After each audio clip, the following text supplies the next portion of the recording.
back to House of R. I'm Joanna Robinson, and it is not a dream joining me today. The only person I would let down to the Snow Fortress level of my mind. It's a Mallory Rubin. Joanna, I can't imagine you with all your complexity, all your perfection, all your imperfection. Wow, what a dream. We're gonna come back to that line. I'm so excited you pulled it out. Hello, my darling. Part 2 of Hot Nolan Summer. We're here to talk to you about Inception 15 years later. Whew. Hello. I am so excited to be back on the pod. Thank you so much to all the fine folks who filled in for me while I was gone. I thought the episode that you did with Sean and Van on Superman was absolutely incredible stuff. We're so lucky to have that podcast. They're the best. Thank you all so much for doing that. It was a great time. We are going to cover Inception today. We're recording this on Tuesday, and soon thereafter, you and I are headed down to San Diego, California. Mallory Rubin, what are we doing in San Diego, California? We're going to fucking Comic-Con, Joanna, and we're going to be there for a few days. It's going to be a blast. We'll be attending a lot of fun things. Yeah. And the Ringerverse crew is hosting a panel. We will have a panel on Thursday evening at 6 p.m. The Marriott Marquis, San Diego Marina, Grand 10 and 11. You need a badge, Comic-Con badge, to come to that. So if you have a badge, if you are attending the convention, please come to our panel. Come to the Ringerverse panel. We don't want the room to be empty and embarrassing. Please come see us. Please come see us. Here's the even better news. If you were like, hey, maybe I was going to go see Fantastic Four that time, we'll reenact Fantastic Four for you. That's exactly right. Yeah. That's exactly right. Mm-hmm. Who will you be portraying? Obviously, I am going to be John Malkovich cut from the movie, but I'll be there anyway. Tough one for John. Yeah. Tough one for John. Here's the other bit of news for the Bad Babies, for the Midnight Riders, for the Junior Mints, for everyone. If you're like, fuck, I'm not going to Comic-Con. Can't believe you guys are going to be down in San Diego, in my city, or perhaps just regionally proximate to where I live, and I don't get to see you. You still can, because the Ringerverse crew is also doing a meet and greet, a little Ringerverse meetup after the panel. That's going to be at 8:30 at Whiskey Girl. All of this information, the details, the times, the locations, you can find this on our Instagrams, on the Ringerverse Instagram and Twitter, etc. So you don't need a Comic-Con badge. You don't need to be attending Comic-Con to come to the meetup. So come to the panel and come to the meetup, or just come to the meetup. Have you done any research into Whiskey Girl as a venue? I Googled it once. Yeah. And other than that, I just put all my trust in our wonderful events team. Our events team is crushing this. Whiskey Girl's a great name, I gotta say. It is a very special place in San Diego, and I am really excited to go there. And I'm excited for all of Bad Babies to experience Whiskey Girl with us. The vibes there are unique, and I'm excited for us all to experience it together. I think this is going to be really fun. And I really hope that folks come to the panel, and I really hope they come to the meet and greet. I've already heard from a bunch of people who are coming to both. So I am really excited for that. And we're going to be running around going to a lot of different panels. Van texted me this morning an incredible Entertainment Weekly article featuring a very shirtless Sam Reed as Lestat season 3. As you know, I am very excited for the Interview of the Vampire panel. But perhaps even more exciting for me personally is that our fine friends at FX have asked me to host the Alien Earth Hall H panel. Yes. And which means I will be in with I'll knock on all the wood that nothing happens between now and then to any person involved. I will be in close proximity to Cobb Vanth himself, Timothy Oliphant, who will be on that panel, as well as our guy Alex Lother, et cetera, et cetera. We're so excited. Thrill. We've got some stuff planned with Alex and some other folks around Alien Earth at Comic-Con. But yeah, I will be hosting the Hall H panel. So if you're in Hall H for the Alien Earth panel, give me a woo from the audience. I'll be excited. I'll be there wooing. Should I paint my face and make like a custom shirt? What color would you paint it? What are you going to do? It would be for you. So what color would you want it to be? A green apple face. I'll have to think about that. Yeah, think about it. Think about how much you care about me. Okay. So we'll be we'll be doing a pod from Comic-Con. We'll be talking about all the panels, all the news that we hear, everything that we enjoy. We're going to be checking out the cosplayers. We're going to be really doing it. Really excited for that. Really excited to hang out with all the Midnight Boys as well, who will be there. We're also doing, of course, a Fantastic Four pod after that movie drops, which we're really, really excited to see. Mallory saw it last night. I can't wait to pod about the movie. I had a blast. I was stuck in travel hell, but Mallory saw the movie last night and she is giving me good reviews. So I'm really, really excited to check it out myself.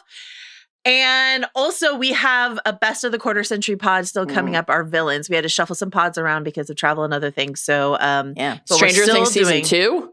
Stranger Things season 2. Loaded very, stretch. very exciting. So there's a lot coming up. We're about to start Buffy. Are you excited about in a couple Buffy? weeks? Yeah, can't wait. Carlos, our producer, Carlos Jaraboga, just texted me. He just got to Buffy season 2. And he's flying. Season 2 is like leaps and bounds better than season 1. And he he's like, oh, you're right. Season 2 is like really, really good. So I'm excited for all of us to get there. Season 1 is also extremely special though. That's a lot to keep track of. We're bouncing all over the place. We're covering all this like great stuff. Nerd culture is flourishing here at the end of the summer. How can folks keep track of all this stuff, Mallory Rubin? I'm going to keep it simple. Yeah. Follow the pod. Why not? Follow House of R on Spotify or wherever you get your podcasts. You can watch full video episodes of House of R and The Midnight Boys. Pew, pew. On Spotify and, of course, on the Ringerverse YouTube channel. So subscribe to that as well. And then follow the Ringerverse on the social media platform of your choosing. That's a great place for updates, for clips from the pods, for anything and everything. Memes. Jomi loves a meme. Follow along for the memes. And, of course, send us your emails because the inbox is always open, hobbitsanddragons@gmail.com. If you have thoughts on Fantastic Four, if you have thoughts on Stranger Things Season 2, Buffy Season 1, Alien Earth, the best villains of the quarter century so far in film and TV, anything, everything. We'd love to hear from you. Christopher Nolan, the greater works of Christopher Nolan. Why not? There you go. Spoiler warning. Yeah. It's a dream. It's all a dream. It's a dream within a dream. It's Inception. If you haven't seen Inception, what a delight. Press pause on this pod and go watch it. What a thrill. You have a 2.5 hours of delightful, timey-wimey dreaminess waiting for you. A heist? A dream heist? Dream heist. Love it. Love a heist. Love a dream. Love a dream heist. Love a heist. So everything, anything ever Inception is on the table today. So that is what we were talking about today. And why are we doing this? Of course, this is the 15th anniversary of Inception. Was a little while, a couple days ago. We were supposed to do this a little while ago, but that's okay. July 16th, 2010 is when Inception came out. Wow. And Unbelievable. Then next month, August, we're doing The Prestige just because we love The Prestige. And we have been hearing from the Bad Babies that they want us to keep this train rolling. Yeah. What do you think, Mallory? Well, you're waiting for a train. You are. I don't think there's any stopping. We'll be potting together. Doesn't matter where we're going. We'll be potting together. Exactly. Mm-hmm. Our hands will start as young hands, and then we will realize that they're old, wrinkly hands, papery, clasping each other. I think that's the sun damage I got in Hawaii that's making my hands quite papery. So yeah. Listen, you look beautiful. You look sun-kissed, sun-dappled, and ready to tackle 4 to 5 days in a convention hall. So it's great. Listen, hot Nolan Summer. We started with the 20th anniversary of Batman Begins last month. We had a blast. We're so excited for this pod today. We can't wait to do The Prestige. Why stop there? Why not continue the march until the Odyssey? I mean, the trailer's out. We've got a poster. Who knows? We're not committing to anything, but is it at least possible that hot Nolan Summer could turn into hot Nolan Odyssey? Yeah. Us tossed about on the wine dark seas of the Aegean until we reached the rocky shores of the IMAX theater. So many wonderful films to discuss. Mm-hmm. I believe I had said brisk Nolan fall on the last pod, and a Bad Baby helpfully suggested crisp would be, more apt in our... Christopher Nolan, yeah. Yeah, also in our very Apple-centric universe, I think, like a crisp apple, Christopher Nolan, all of it. right into the winter and then into the spring. Cozy Nolan winter. Why not? Something to at least consider. Something to think about. Tenet 5-year anniversary. Still on offer. We'll be back to the Odyssey at the end of this pod as we wrapped up our Batman pod as well.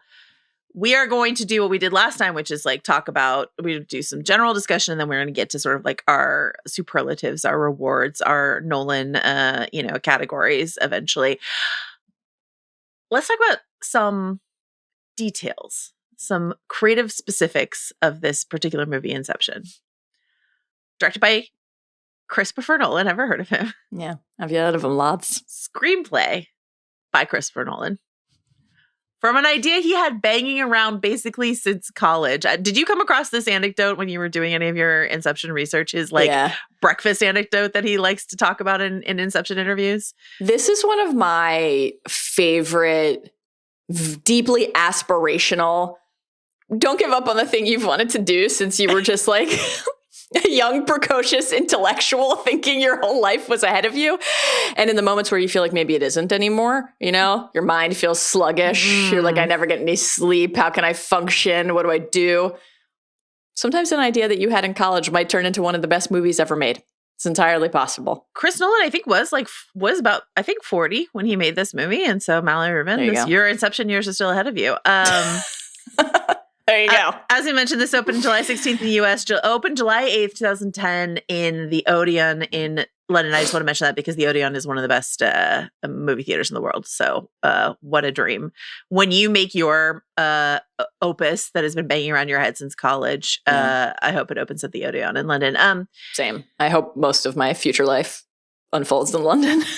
If you have not heard this anecdote that Chris Nolan loves to tell about there in front of I've seen him tell it in a bunch of different interviews, but it's also in there's this in my copy of the Inception screenplay, which was actually sent to us by one of our bad babies. Incredible. What a treat. There's a little interview between Jonathan Nolan and Christopher Nolan at the front. And Chris Nolan is talking about how in college, if you woke up and got to the dining hall before 9 a.m., you got free breakfast. Or that was like part of your meal plan or whatever. And Jonathan Nolan's like, oh yeah, and that would have been particularly important to you. Which is like a fun little brotherly dig about Chris Nolan's attitude towards breakfast. Anyway, he was like, he would go get breakfast before 9 a.m. and then he would come back to his dorm and sleep for a couple more hours. And during those couple hours of like sort of fitful post-breakfast sleep, he would run these like dream experiments on himself where he would try to like control his dreams because he wasn't in like deep REM sleeps. He was in this sort of like light superficial sleep. So he's like, how much control do I have over my sleeping self? And so that's when sort of this idea of like, how do we control our dreams? What is our perception? What is our dream perception like? What is our dream experience life versus our real world perception? All that sort of stuff like that. So it took many different forms. There was a time when he wanted to do sort of like a much more sort of superficial, zippy little like sci-fi heist movie, and then became something much more profound and emotional and puzzle boxy in the form of Inception as he refined it.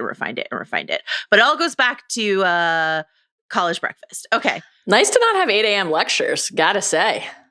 Some people are masters of the schedule. You know what I mean? Got there eventually. Hard to avoid in freshman year. SI Newhouse School of Public Communications curriculum. Gotta say, some early 8 and 8:30 a.m. journalism classes in the early days at the Cuse. Not ideal when the snow and sleet are sideways, and you're walking through the Carrier Dome wind tunnel. I have to say, I loved it there. It was great. Genuinely. I obviously never had come snow or sleet or inclement weather standing between myself and class. California kid. I did take summer session at UC Davis though, and that's when it's like bone meltingly hot outside. So that's its own very special obstacle. Budget for this movie is $160 million. And guess what? It made $839.4 million worldwide at the box office. Incredible. This is a smash-ola hit. 8 Oscar nominations and 4 wins: cinematography, sound mixing, sound editing, visual effects. So this is one of those like, we'll give it to you for the technicals, sort of Mad Max Fury Road kind of things. Nolan's first ever Best Picture nomination, though. So this is like a real moment for him to be like, this, I think, is Christopher Nolan's most important movie for cementing who Christopher Nolan is. Yes. Because he makes these smaller, great, we love Memento, some people love Insomnia, great smaller movies. He gets the Batman ticket. We talked about what that meant for him when we did our Batman Begins episode. He does The Dark Knight. And then he uses that to make this original concept film that still makes almost $1 billion worldwide. Right. And so then he's like, yeah, I can still a blockbuster event. Yeah. I cannot just succeed wildly with IP and within the world of IP. I can do this with my own ideas, and he will continue to do that. With Dunkirk making way more money than you would expect a Dunkirk to make, with Oppenheimer making way more money than you would expect an Oppenheimer to make, just in our sort of like IP obsessed, sequel obsessed world. But yeah, he gets his first Best Picture nomination for this movie. He had a screenplay nomination before, but this is like you're a filmmaker now. Best Picture nomination. No acting nominations for Inception. And I think that's interesting, and that's something I kind of want to come back to in terms of like, one of the critiques of Christopher Nolan's films is that they're a little colder, a little less emotional, and he's talked about, and we'll talk about this in a second, the work he made story-wise to ensure that Inception was a more emotional, less cerebral. It is still quite cerebral, but cerebral and emotional film. Right. But I would say his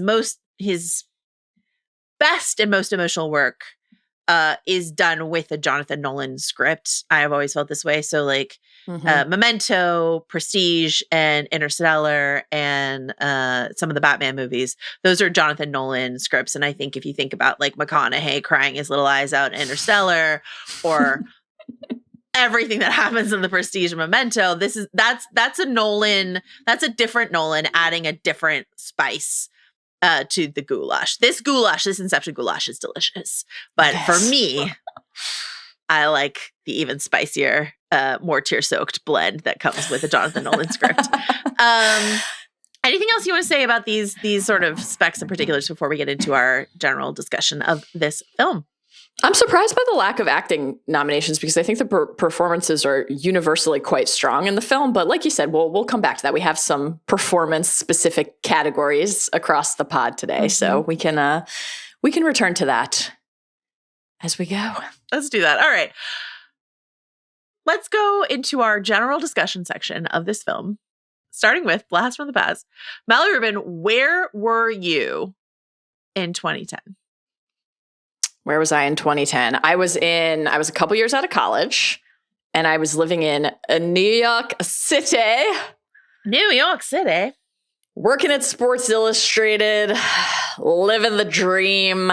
And I have pretty vivid memories of seeing the trailers for this movie, of my excitement for the film, because I already loved Christopher Nolan's movies at this point. Obviously, like, this is only 2 years after Dark Knight, half a decade after Batman Begins, the Prestige, a movie that we both adore, as is now House of our Canon, and will really become House of our Canon in mere weeks when we get to talk about it at length together. I love Memento. So the trailer was so specific and evocative in its visuals and in the way it was able to present a concept to you, that I was like, this is like a day one for me. I can't wait to see this movie in a theater, right? And I saw it in the theater in New York and loved it, and have never stopped loving it. It's my favorite Nolan movie. I mean, I think I said on the last pod that and maybe this will change as we dive deeper into his filmography. And I think in general, as we talk about a lot, my personal power rankings for any given cinematic universe or performer or director or writer or whatever can change over time. But, as I think it should. Yeah, exactly. You bring something different to it every time you go, right? Where are you in your life? How does that impact what you're perceiving and receiving in a story? But Inception, Dark Knight, Prestige, my top three in some order. my deep and abiding affection for Dark Knight Rises, For Bane? withstanding for Bane, my beloved Bane. Did you feel like you got a proximate Bane hit with the Tom Hardy presence in this movie, or I don't mind spoiling for you that I will be talking about Eames many times in our category. As you should. As you should. So I just love this movie. It's my favorite Nolan movie still to this day. I love talking about it. I love thinking about it. I love revisiting it. And it is, such a rewarding rewatch because it's a puzzle. It's a mystery. The layers are actually core text, of course, but there's also so much subtext and there's so much that we can parse and noodle on, debate, theorize, speculate. It's a film that I think really lends itself to the internet era of theory fodder and discussion. Obviously, the ending in particular, as I think we will discuss a few times today. And also kind of in a great way, I think a movie where even when the cast or the filmmaking team talk about the interpretation, there is so much that is left open for the audience to process and explore as makes sense to each person, which then feels, I think, very deeply entwined to the thrust of the story. What is real to you? What are you seeking when you are mining somebody else's subconscious, your own, etc.? Thinking about just perception and the nature of reality is so, I think, intellectually stimulating and portrayed in this film with such a vivid and inventive artistry. I just love the movie. How about you? I do think it's one of the most enjoyable visual experiences inside of a Nolan movie, which is a high bar to clear because but in terms of the playfulness of the visuals inside of this movie versus him trying to make a Gotham that feels anchored in reality, here the cities are literally bending and all this other stuff, so that's really incredible. 2010, I went down a real rabbit hole thinking about where I was in 2010 because you have this very you went to J school, you worked at SI, you went to Grandland, you went to the Marine. You have this very clean trajectory of your life and your career. And mine has been so all over the map. And 2010 was a really spicy special year for me in terms of the fact that I had left college, worked in bookstores, city arts and lectures, worked at author events, quit a job, moved to Hawaii for half the year, came back, didn't have a job, got hired to assistant direct a summer camp that I worked at. I came back in the summer and I got hired to be the assistant director of a summer camp I worked with as a teenager. So I was an arts and crafts counselor as a teenager, and then I was helping running the camp. So that whole summer, I was in my late 20s, but I was really having a very, I don't know what I'm doing with myself teenage summer. And so I definitely went to go see Inception midnight release. My friend and I went to go see, and that's one of the first midnight releases I ever remember going to. My friend and I went to his house, watched Memento at 9. And then I think went and got a bunch of Red Bulls and then just watched Inception at the big theater in Corte Madera, which is now derelict, but was an incredible theater. And then I do remember watching it later. That I watched it several times in that theater. And one time I went with a much younger guy that I was dating with some California legal substances and definitely got yelled at by an adult and I was an adult at the time, but not acting like one in that theater for being too rowdy. Just not, I think, what they wanted in that theater at that moment. Something more than being too rowdy? Wasn't on my best behavior. We can fill in the blanks. Yeah. So that's my strong memory of Inception. And I should say, I was thinking about that. I was like, wow, you were just really behaving uncharacteristically that summer. By that fall, or by the end of that year, I got my first professional writing gig, writing about pop culture. And 3 years later, I was working at Vanity Fair. And then it sort of went from there. So that was just this really interesting, I don't know what I'm doing with myself time in my life. And just when people ask me, if people ask me sometimes, like, how can I do what you do, or what should I do, or whatever, I'm just like, man, my journey was very erratic. So, you know, if you feel yourself fumbling around and trying to figure it out, you never know what's going to be your last summer getting yelled at in a movie theater for bad behavior, and then get right on your career path just a couple months later. Incredible. What an anecdote. I love this. So you never know when someone will say to you, you have 2 minutes to design a maze or a podcast or a blog post that it takes 1 minute to solve. It could happen at any point. It really could. So 2010 was a very special year for me. Inception. I love knowing this. Inception, a really, truly special foundational experience for me. Sounds like it.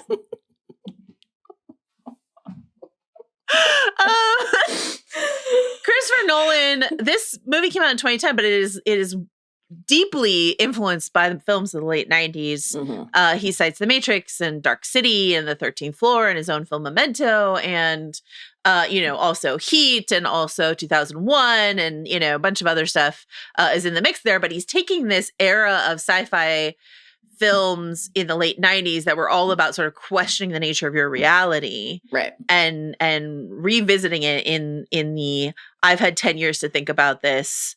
I have learned some tricks of the trade, and I'm going to put my own glossy take on it, and that is where we are here today. Also, of course, James Bond is ever influential on Christopher Nolan. So yeah, it's so fun to think about. I always love thinking about the sprawling coaching trees of cinematic influence, and what were those seminal texts that helped cement what Christopher Nolan wanted to do in his work, but then what does Inception become for other people, and it's obviously when we and our colleagues cover so much of the genres in many forms, genre storytelling that has come in the wake of Inception. It's such a frequent, it is like a totem in its own right now, right? It is such a frequent touch point to kind of anchor us in some sea of influence, and something that really feels not only influential on other creators, but on the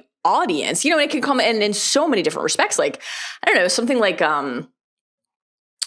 Black Mirror is obviously not directly influenced by Inception, but if you're watching an episode like White Christmas, I think it's difficult to not think about time dilation, right? And think of it's just the way that Inception has kind of seeped into our minds, and the way that we process other stories has been really cool. It genuinely does feel like one of the defining films of our generation and of the century so far. We're talking about it as part of Hot Nolan Summer, not as part of our best of the century project, at least not today, but it'll show up, I think, eventually. Across many of those lists on the internet, as it should be.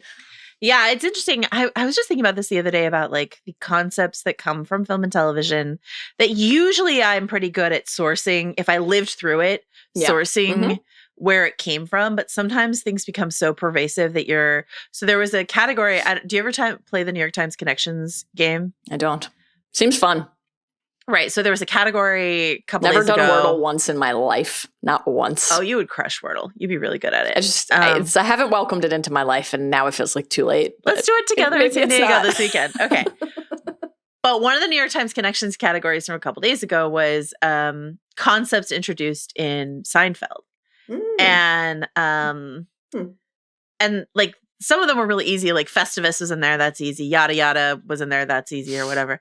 But regifting was the fourth one, and I guessed it because it was the only other one that made sense. But I was just like, I did not remember that the idea of regifting originated in Seinfeld. So there's so much that's sticky about Inception, to your point, that is just sort of bled into everything else. That is one of those things where if you tried to track it, it's impossible. I don't have a what did this movie influence category like I did for Batman Begins, because it was just too big. It's too big. Yeah. You can't even see it from space. Okay. One thing I thought was really interesting, I was reading a Deadline article from 2011, so from the Oscar season that year, and Mike Fleming of Deadline was really hammering this idea that Inception was welcomed as this sort of innovative and freshly original concept in a sea of IP. It was like, in this year driven by IP, and I was just like, wow, 2010 Mike Fleming did not know what was coming for him. But looking at like the top films of that year, it's Avatar, which was, you know, a brand new creation from James Cameron that year. Toy Story 3, admittedly a threequel. Okay. That movie rules. It does. Alice in Wonderland, one of the biggest abominations I think that has ever existed on cinema. And I remember when I was in Hawaii when that came out. I was so mad about it. Iron Man 2, not the best Iron Man movie, but certainly not, I think the worst Marvel movie. The Twilight Saga Eclipse. Wow. This was a big IP run. Jeez. And then number 6, Inception. Number 7, Harry Potter, Deathly Hallows. Despicable Me. Shrek Forever After, and How to Train Your Dragon. How to Train Your Dragon. Jeez. I saw How to Train Your Dragon in Hawaii with my cousin Corinne and my uncle Mark. So I remember that experience. Toothless the legend. What a delight that first How to Train Your Dragon movie was. Like I love that movie. Based on a great series of books, but like kind of came out of nowhere. It was really fantastic. Anyway, Inception is sitting sort of in the middle of this IP washed year.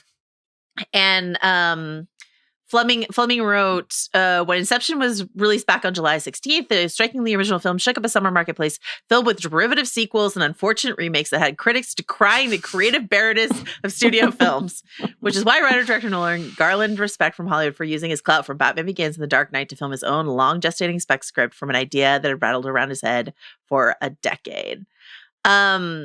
I think it's really interesting to see Inception perform so well among all of these other projects, and something that Nolan himself in that interview talks about is his approach, which I think is true across the board. You could apply this to Oppenheimer, you could apply it to Dunkirk, you could apply it, maybe didn't quite hit the mark with Tenet, but we can talk about that eventually, and perhaps Chris Nolan fall. But he talks about trying to make his films intellectually stimulating yet broadly accessible, right? Mm-hmm. There really is a delicate balance, he says, between presenting people with elements that are unfamiliar, but still giving them an entertaining experience for their willingness to come on that ride with you and accept a certain degree of confusion. That's the most difficult thing, but it's also a challenge I've very much enjoyed over the last few films. So don't treat your audience like idiots, but also hold the door open for them. And so even if you can't follow every single dream logic twist and turn of Inception their first time through, you will be propelled by the emotional stakes of one last job so that Cobb can get back to his kids, or being haunted by the specter of your dead wife. We'll come back to that.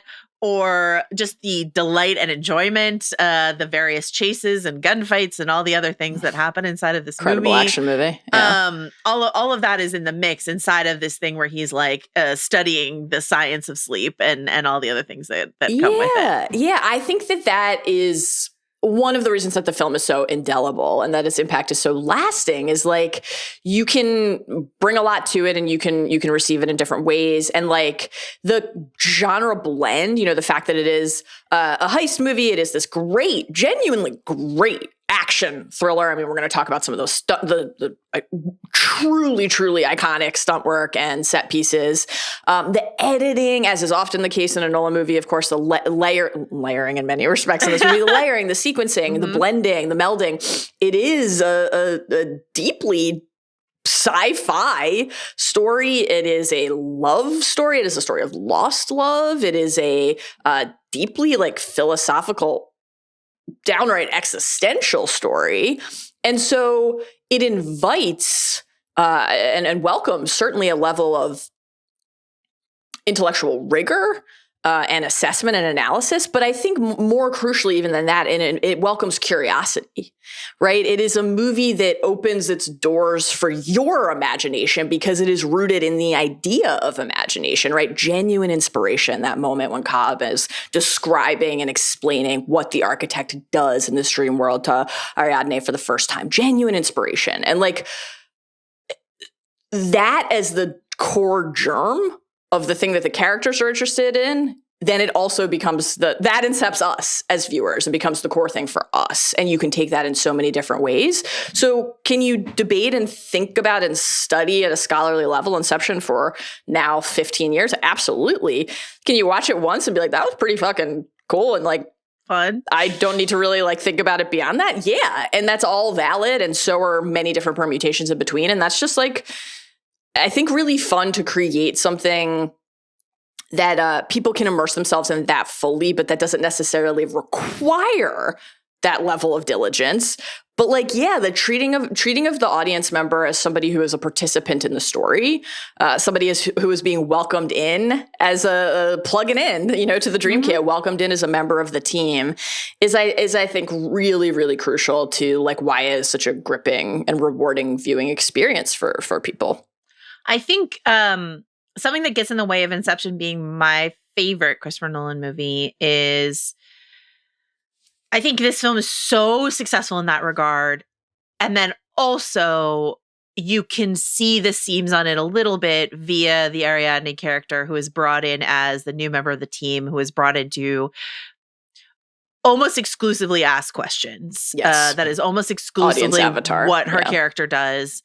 And so it's like a little thinly drawn and quite exposition heavy as it goes, but it's never boring as it goes, right. Through all of that. But there is like the best case exposition, you're getting like a spoonful of sugar in it and you don't even notice that you're guzzling down exposition. That's not quite what Inception is able to achieve, but yeah. But I still have a good time with it. I think it's more the exposition and explanation sequences are more successful, I think, either when the entire team has been assembled and is actually trying to craft a strategy for how to incept Robert Fisher, like what will work, what is our simple idea that we need to take root, kind of going back and forth and brainstorming and collaborating, and in the process of doing that, also explaining how this will all unfold to us.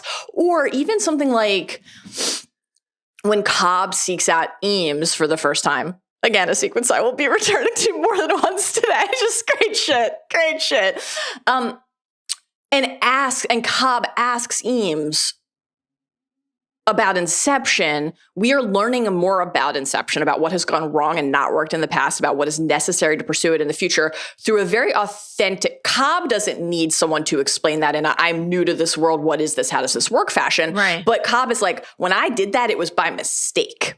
Have you tried this on purpose? Right. Like, what was it like when you did this intentionally? And that level of deftness and a slight tweak in how the exposition comes to us, I find riveting. I definitely agree when we're in pure, like, let's go through all of the specifics of how this works. You are feeling the mechanics of what is happening there, but obviously also you do need that level of clarity to be able to follow. Though, as you're about to explain, we have some other helpful parameters along the way as well to aid us and guide us. Before I outline the parameters, I want to say the hearty flavored spoonful of sugar that comes in some of the moments of exposition is definitely the best. Like when we're first understanding the idea of the kick, and he kicks out Arthur's chair. Great stuff. Or to your point, when they're talking about what emotion in Robert Fisher do we exploit? Yes. And Eames is explaining, no, positive emotions are stickier and all this other stuff like that. Like, again, there's just something about either the flair of the performance from Hardy or the way, the playful way in which Eames is written that makes those moments just feel like pure entertainment and not I'm being lectured to in any kind of way. In terms of the visual parameters, and this is something Nolan intentionally did in order, as you mentioned the editing of this film. The editing of this film is so crucial to the clarity of the final moments when we're dealing not with really 3 levels, but 4, because we go down into limbo as well, of course. Yeah. But the van falling, the zero gravity hotel, the snow fortress, and the limbo, and the various speeds at which Je ne regrette rien is like playing at those various levels, like all of that stuff. I will is not like, be able to match that pronunciation today, so I'm just going to leave that one to you. You nailed it. All of that Nolan was like, okay, and the top level in Yusuf's dream, it will be pissing down rain because he forgot to empty his bladder. Too much free champagne.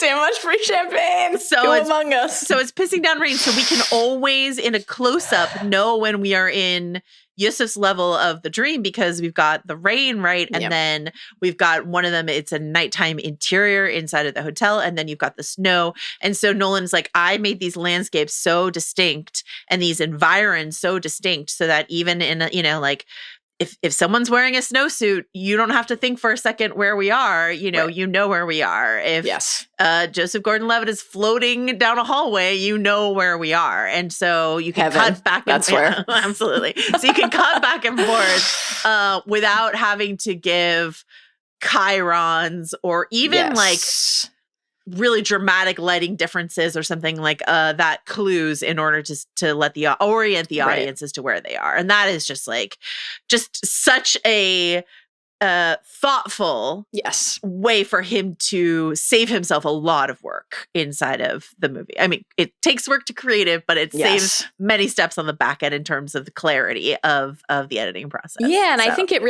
is that those visual cues and clues are shorthand and moorings for us, but I think it heightens that sense of like we are being trusted to follow along, that it isn't so blatant and explicit flashing on the screen constantly, this is where you are, which is great. And like, I actually don't, sometimes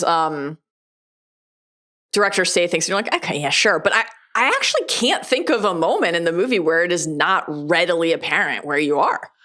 This is actually true. That's true, except for the couple moments when they're like trying to fool you about whether or not you're in a dream, which happens, twice, in the movie, and that's intentional. Right. To sort of be like, actually, you're dreaming right now. Yes. Also, something that helps Inception age like fine wine, not stale milk, is that though there are incredible visual effects in this movie, once again, you cannot origami Paris without the visual effects artists. So I just want to I don't want to ignore all of the incredible work that they did on this film.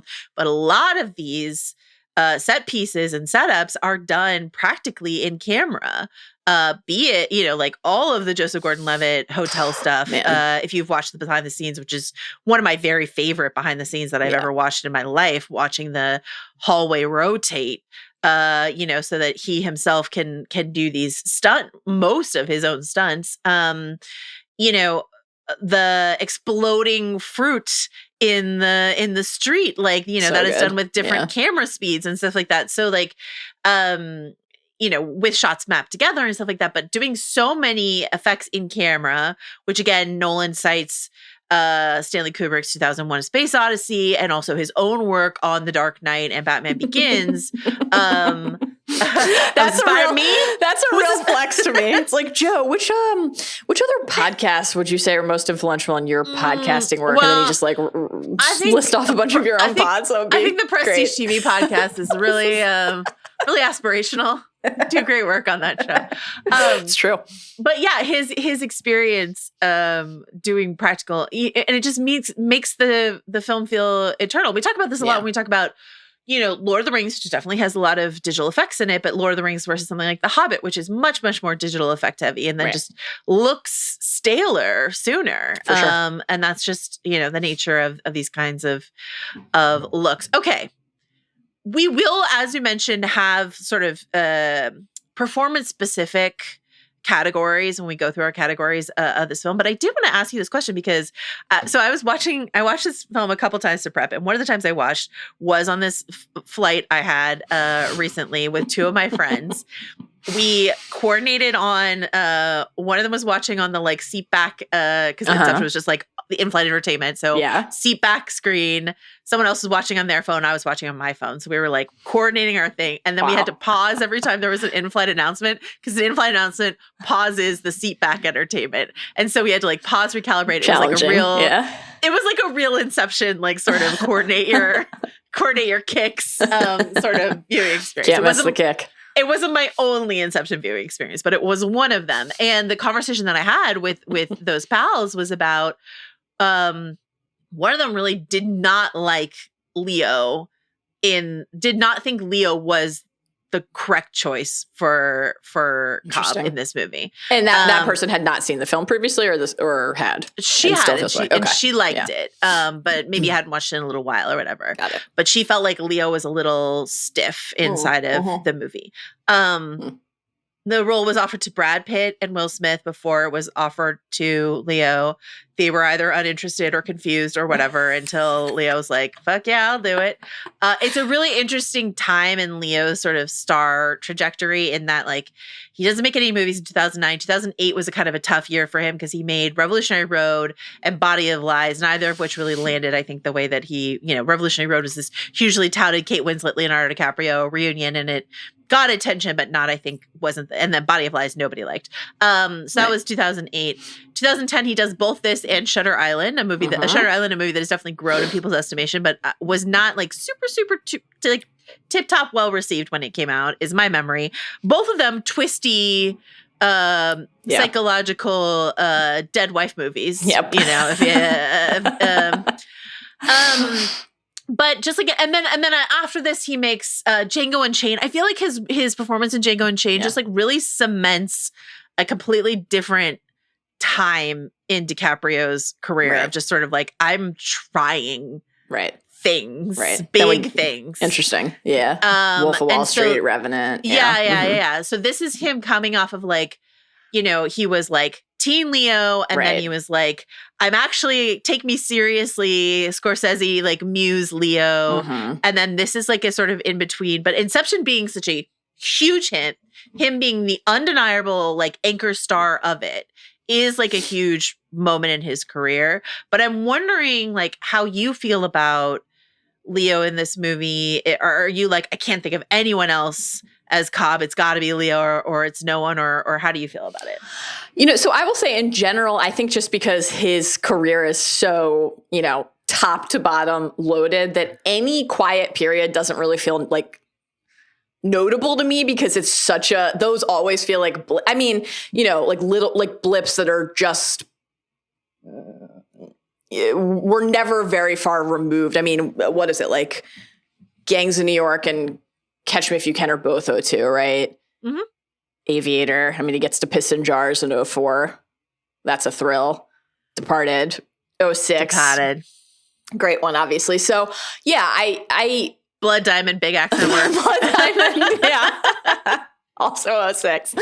I think Leo's great in this movie, and I don't know if I would say I can't imagine anyone else playing Cobb. Like, I don't necessarily feel that way about it. Yeah. But that doesn't mean that I don't think he's great in the role or great in the film. And I will just outright spoil one of my picks in a coming category, because I think it's hard not to mention it in this context here. Like, I'm sort of puzzled. I mean, I guess not when you just look at like the volume of films from each of them over the ensuing years, but like, and also the fact that, Leo has his muse and another director, obviously, but like, I'm kind of puzzled that they've never worked together again. It's strange to me, because I think that Leo is such a, obviously like incredibly gifted, but captivating performer, and somebody who is able to like hit, I think as Cobb, like these, he's driving so much of the film and the story and the action and the mystery. And he has to be somebody who can, like, we believe can compel all of these people to do this thing. And then also immediately they can say to him, like, how could you not tell us this thing? How could you not tell us that if we die down here, we don't wake up? Like, and all of that tracks completely, very quickly for us. And I think that every scene with Maul, like, you also kind of believe, I think, then, and are compelled to believe and accept that he could have this like depth of history with a character like Arthur, but not share with him everything that he very quickly shares with Ariadne. Like, almost he was desperate to be able to welcome somebody into this confidence, even though he also clearly feels like he's been found out. And the just deeply like harrowing nature of all of the different Maul exchanges over the film. and the haunted look in his eyes as the bloody kind of swollen eyes as we get to the bookends, right, where we opened before understanding exactly where we were and then returned to, and everything that has happened in between. I think he does like a really great job with it. So I wouldn't say it was like it's my favorite Leo performance necessarily, but I think he's quite good in the movie. And I hope we get to see Nolan and DiCaprio work together again at some point. I think I will say this. He is supposed to be the emotional center of this movie, right? This is it's his job to get back to his kids that is haunted by his dead wife, and it's his team and all this sort of stuff like that. I don't think he is the heart of this movie. And because Eames is. And I also think, I know I'm biased. I think Cillian, like, when it comes to delivering emotion in this movie, Cillian is much better at it than Leo is, I think. And so, which is not to say that Leo isn't good at that in movies. Like, we've seen him do it time and time again. I think what's also interesting, and this will come back in my categories as well, but like, I have never in another Nolan movie seen such a clear avatar for the director than Cobb is for Christopher Nolan. Just in the way that, like, not just the color of their hair, but like the way their heads are shaped and their hairline, and then just sort of like the way that they're dressed. Like, he looks like Chris Nolan in this movie. People are very fond of mapping the various roles in this movie to like filmmaking roles, right? And if there is a filmmaking role to be assigned to a character, he is the director of this particular project and stuff like that. So, Nolan has talked about that, about like making Cobb like a bit of an avatar for himself. And so when you're doing that, there's just like a different, it's kind of constricting, I think, to be an avatar for the filmmaker inside of a story. It can be. And so, I think Leo is great in this movie. It never occurred to me to think of someone else in this role other than Leo. Brad would have been great. No question. Brad would have been obviously fantastic.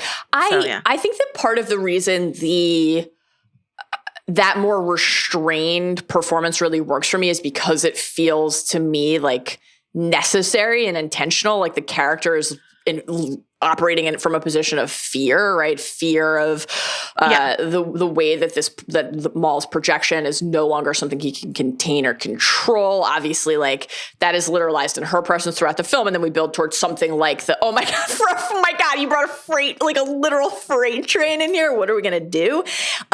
And then, like, when you of course compound what is happening in any given sequence or moment with the like, well, that's the only way I can dream. And you should stay away, but you're drawn because you miss this person and this thing, and who would have the strength actually to like deprive themselves of that if it was the only way they had to spend time with the person they loved and lost. And fearing other people discovering that, but also what it means for himself, the path back to his kids if he gives into that. I think like that more like moderated and modulated performance works for me in that respect. But I certainly understand the counter argument. I agree with that. I just think, and you get modulations on it, like his so almost like feral desperation in the old Saito limbo sequences, or obviously in the flashback to Maul's death, there is that, his frantic.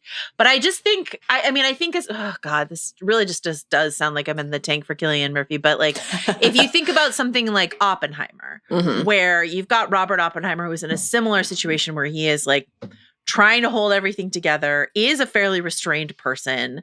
But there is constantly turmoil going on in an interior way that I'm not sure I get on that same level from a Cobb. But elsewhere in the cast, I just wanted to like run down a couple things. First of all, this idea that the role of Saito was written for Ken Watanabe after Batman Begins. Chris Nolan's like, this guy rules. I barely used him. I would like to give him a bigger role. This is his biggest, like, first big role, English language role, and I think he's just phenomenal in this movie, Wonderful. obviously. Yeah. The role of Arthur was originally going to go to James Franco, but Franco got busy, and I really love JGL in this role. And then Killian based his role on some of the Murdoch boys. So this is some like proto Succession work, Elvis boy work from Killian as Fisher here. I think that I also, in that idea of Cobb as Chris Nolan Avatar, I think it's interesting to think about Arthur as a sort of Jonathan Nolan stand in this sort of like younger brother type role that Arthur fulfills inside of this, close collaborator, but definitely sort of like treated as like younger brother. And sort of physically more closely resembles Jonathan Nolan than, in relation to Chris Nolan. And then also this idea of like wife as closest collaborator, because Emma Thomas is, Chris Nolan's wife, is his producer, is probably his closest collaborator. This idea. So like all of that's inside of the mix here. I love that. On the brotherly front, like I feel like one of the moments that I kind of like quietly love the most in the movie is after Sato has been shot, that limbo reveal, this huge crucial piece of information that Cobb has been withholding, the way that the defense mechanisms kick in and he's just blaming Arthur, right? He's like, how could you not have known that Fisher had training, and like now we're fucked because look at all of this army of projections that are out here. They're going to kill us. None of us are going to survive. None of us are going to have a chance. And Arthur's like, you didn't tell us this like massive thing. Also, how did a train get here? The way that you like that level of like, clearly I am right to blame for some or much of this, but I will blame the person closest to me in the room.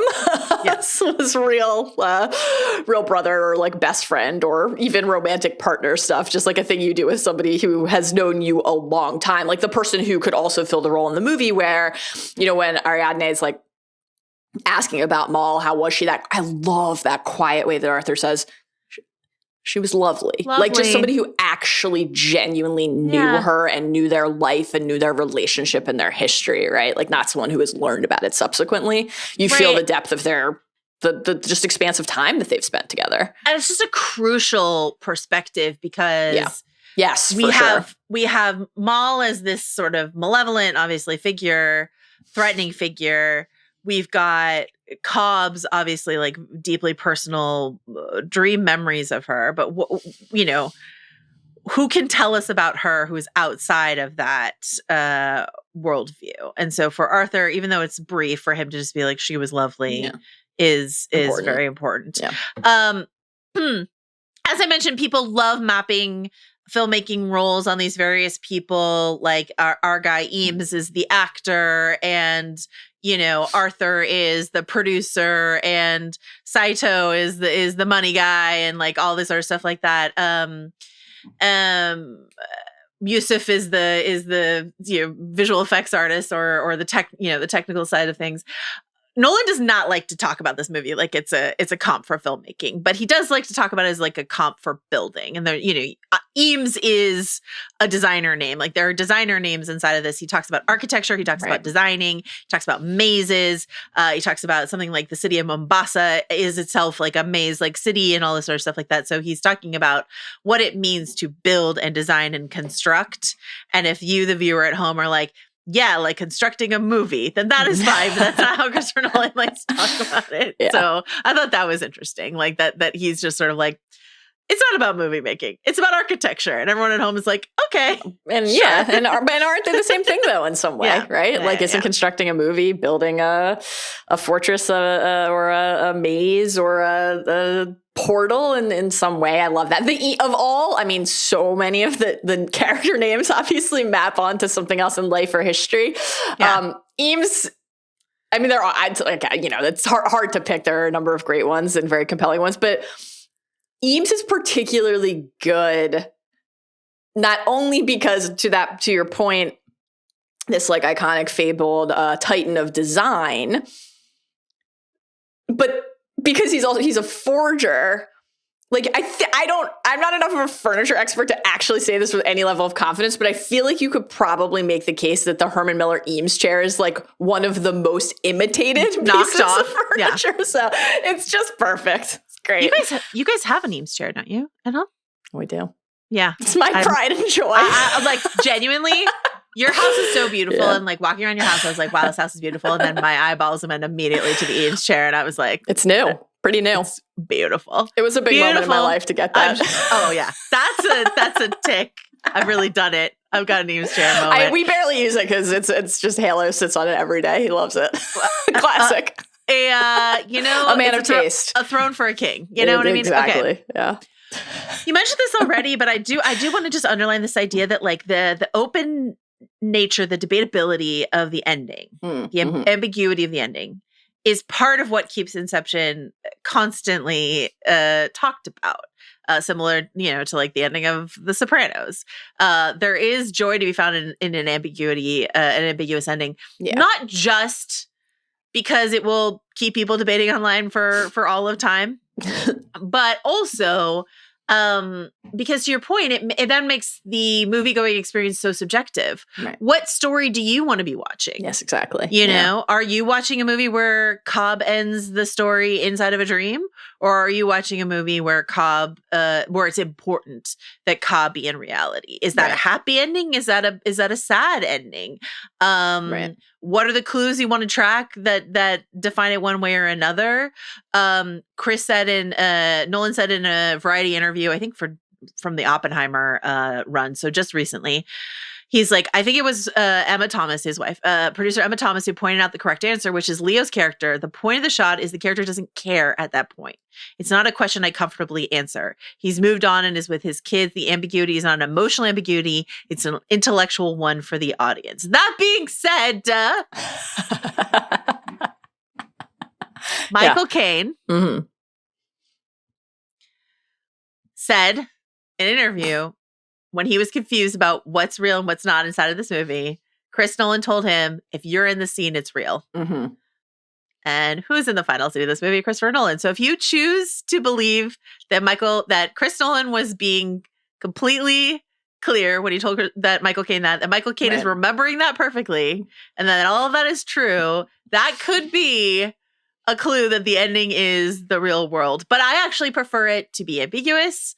Also in the screenplay that we have, Rob Money was asking me, he's like, what does it say at the end of the screenplay? And it's the top wobbles, and then it's like an M dash cutoff.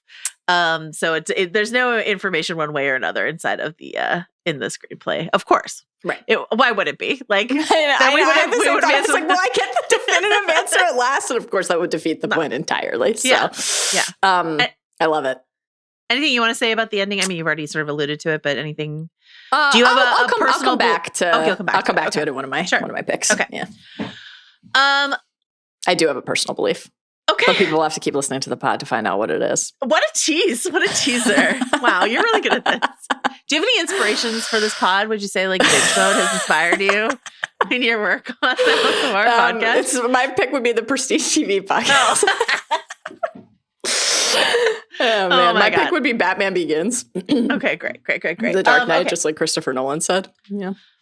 Two more things, and then we'll get into our categories. One is this idea of the science of sleep. Not only a great Gael Garcia Bernal movie, but also I love that movie. Me so too. Much. I saw that in like a little art house theater when in college. Actually, it was a wonderful memory on Westcott Street. I really hope I'm remembering the name of the street right, because if I'm not, it means I'm so old that I can't remember one of my favorite streets in Syracuse. But there was a theater there, and it was very close to. This is even more important. Alto Cinco.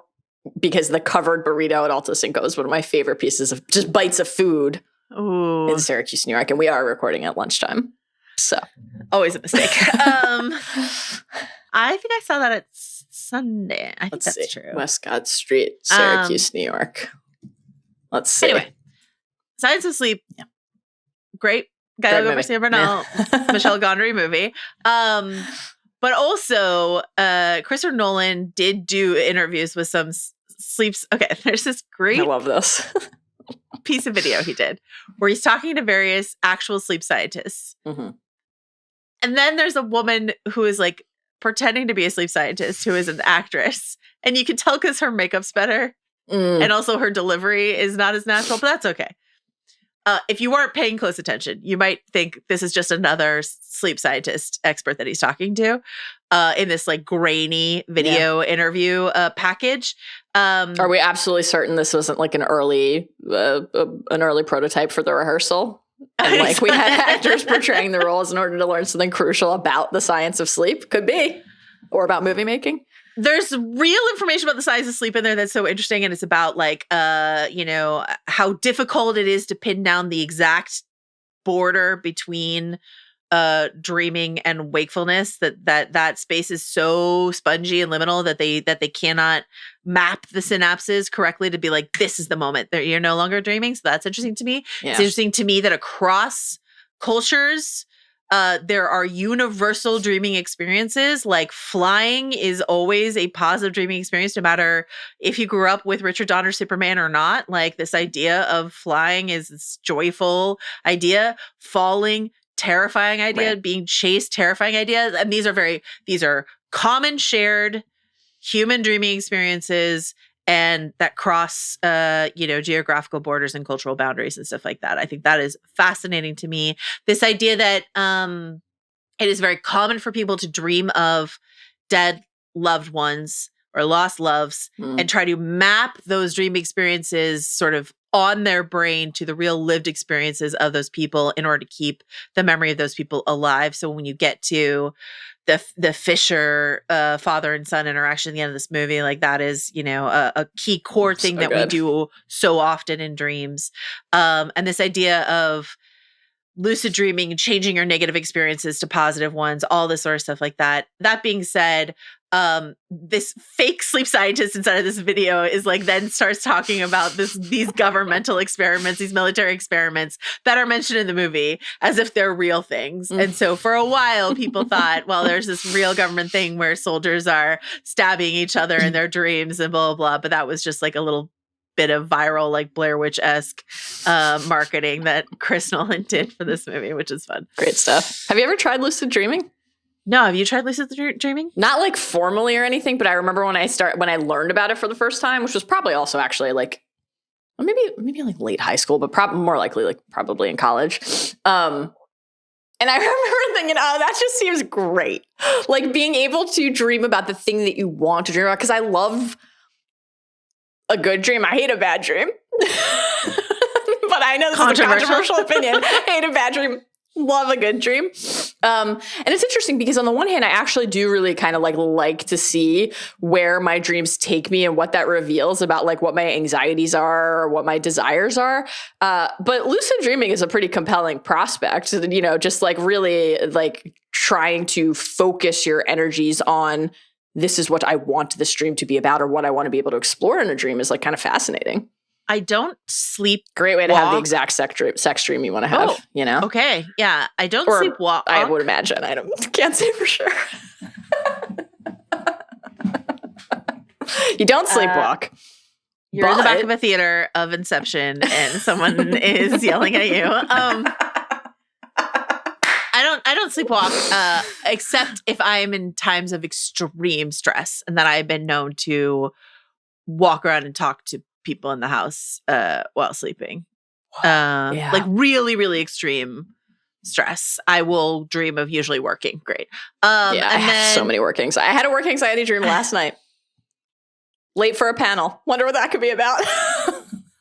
Everyone else went on without me. We'll make sure you're on time. And then got there and I was in pajamas. Not that would stop me. Oh, you look great. Honest. I don't think people would be thrilled to see you in your gym jams. Not a huge distinction between my pajamas and my outdoor garb. I've also definitely done the thing where you're having a great dream and you wake up and you still have more time that you can sleep. So you try to go back into that dream. Yes. And you're like, I can do it. Get me back. I can recreate it. I was right there. Yeah. And then I'm so close. Another 30 seconds. And in real life, that only needs to be a millisecond because of time dilation. Speaking of coming soon, the Nolan has not said never to an Inception sequel. He's like, that world is interesting to me. He's not said yes, but he's not said definitely no. Do you want an Inception sequel, and what would it be about? Boy, that's a hard one, because my tendency is to almost always say yes to this stuff. Like if I loved something, I want to go back.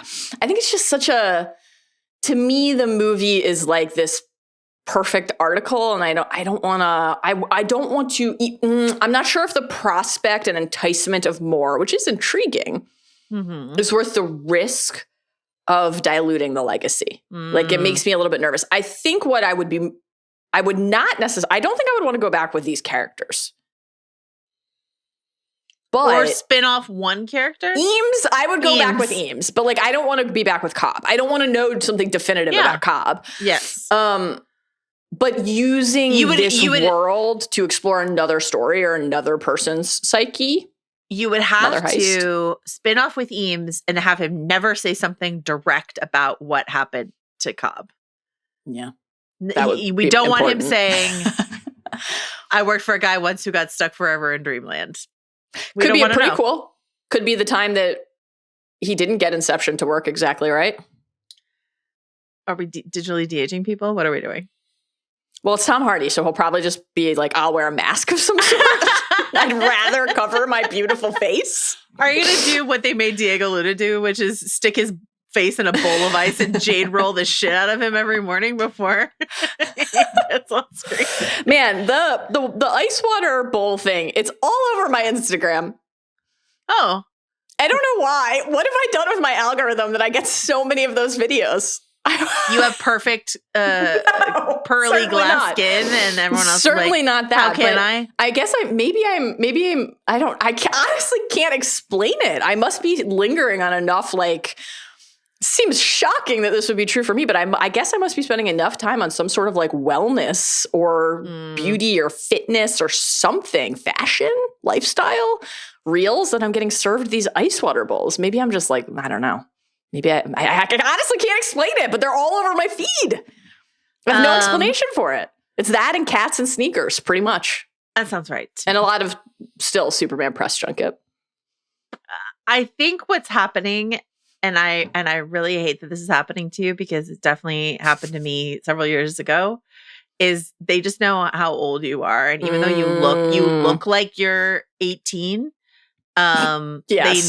they know when you were born. Anyone who saw my full-on stripes, my pelts of gray hair would say you look 18. Dewy. You look young and dewy, but they're gonna try to make you believe that you need them. Yeah, I think it's the opposite. They're like, weird, you're 38, but it looks like you've been in limbo for 50 years. Check out this reel on what happens if you dunk your face into a bowl of ice water every morning. Something to think about.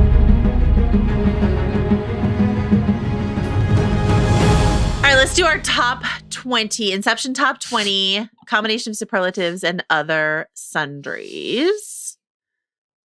Are you ready? Yeah, I'm excited. We're starting, and you may or may not recall from our Batman Begins podcast, each of these categories comes with a quote from a Christopher Nolan film that just helps set up the category. This is our first one is, why so serious? Funniest line or moment from the film. Molly Rubin. Okay, this is one of the areas in which I will be celebrating our beloved Eames. But more specifically even than that, the Eames Cobb repartee in the Mombasa intro scene is, I think, just an absolute delight and highlight of the film. The cashing in of the forged chips, and Cobb saying a quick little glance and saying, your spelling hasn't improved, and Eames saying piss off. Again, I think a great way to just indicate a history that we haven't gotten to share with those characters, but understand is there.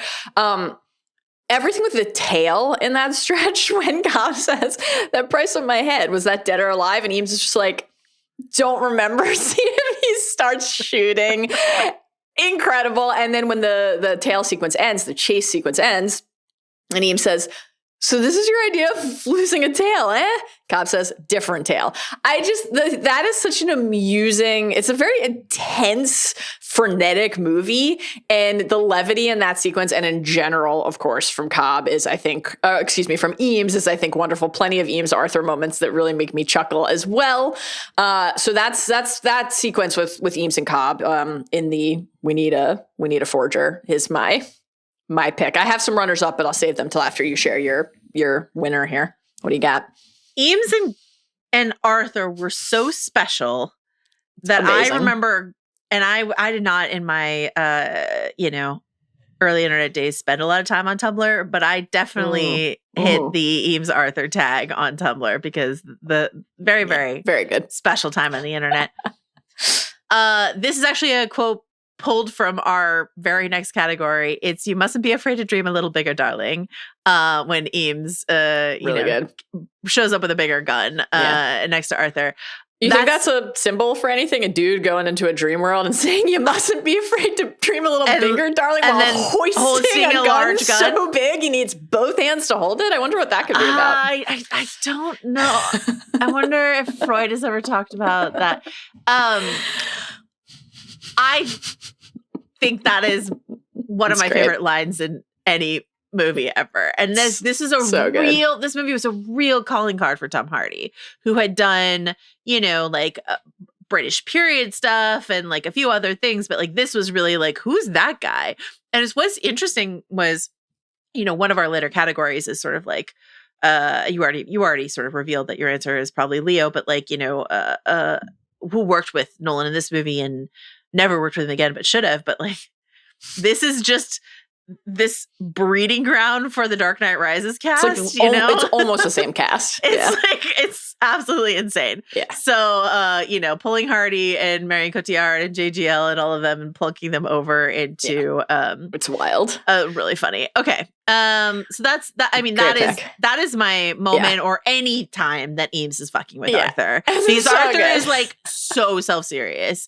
And so that's just like a really, really a good combination. I will say, I think a failure of this movie is the attempt to like create some sort of like little crush that Arthur has on Ariadne, like the moment when he like the kiss and stuff like that. Yeah, I don't mind the kiss if those two had any chemistry, but they don't. Right. But Arthur and Eames have just like chemistry to spare, and so I was like, you should have put your energy there instead. Well, that's what we'll get to in another category. Okay. You'll remind us that the Nolan movies are full of many things, but not necessarily a ton of powerful sexual energy. So I also toss out the Eames. We already have alluded to this a few times, but the bit too much of free champagne before takeoff, Yusuf, is just incredible. Really, really great. And, so that somebody gets some shine here other than Eames or the Eames adjacent scene partners. Though Eames is very obviously, we can't have Snowland without Eames.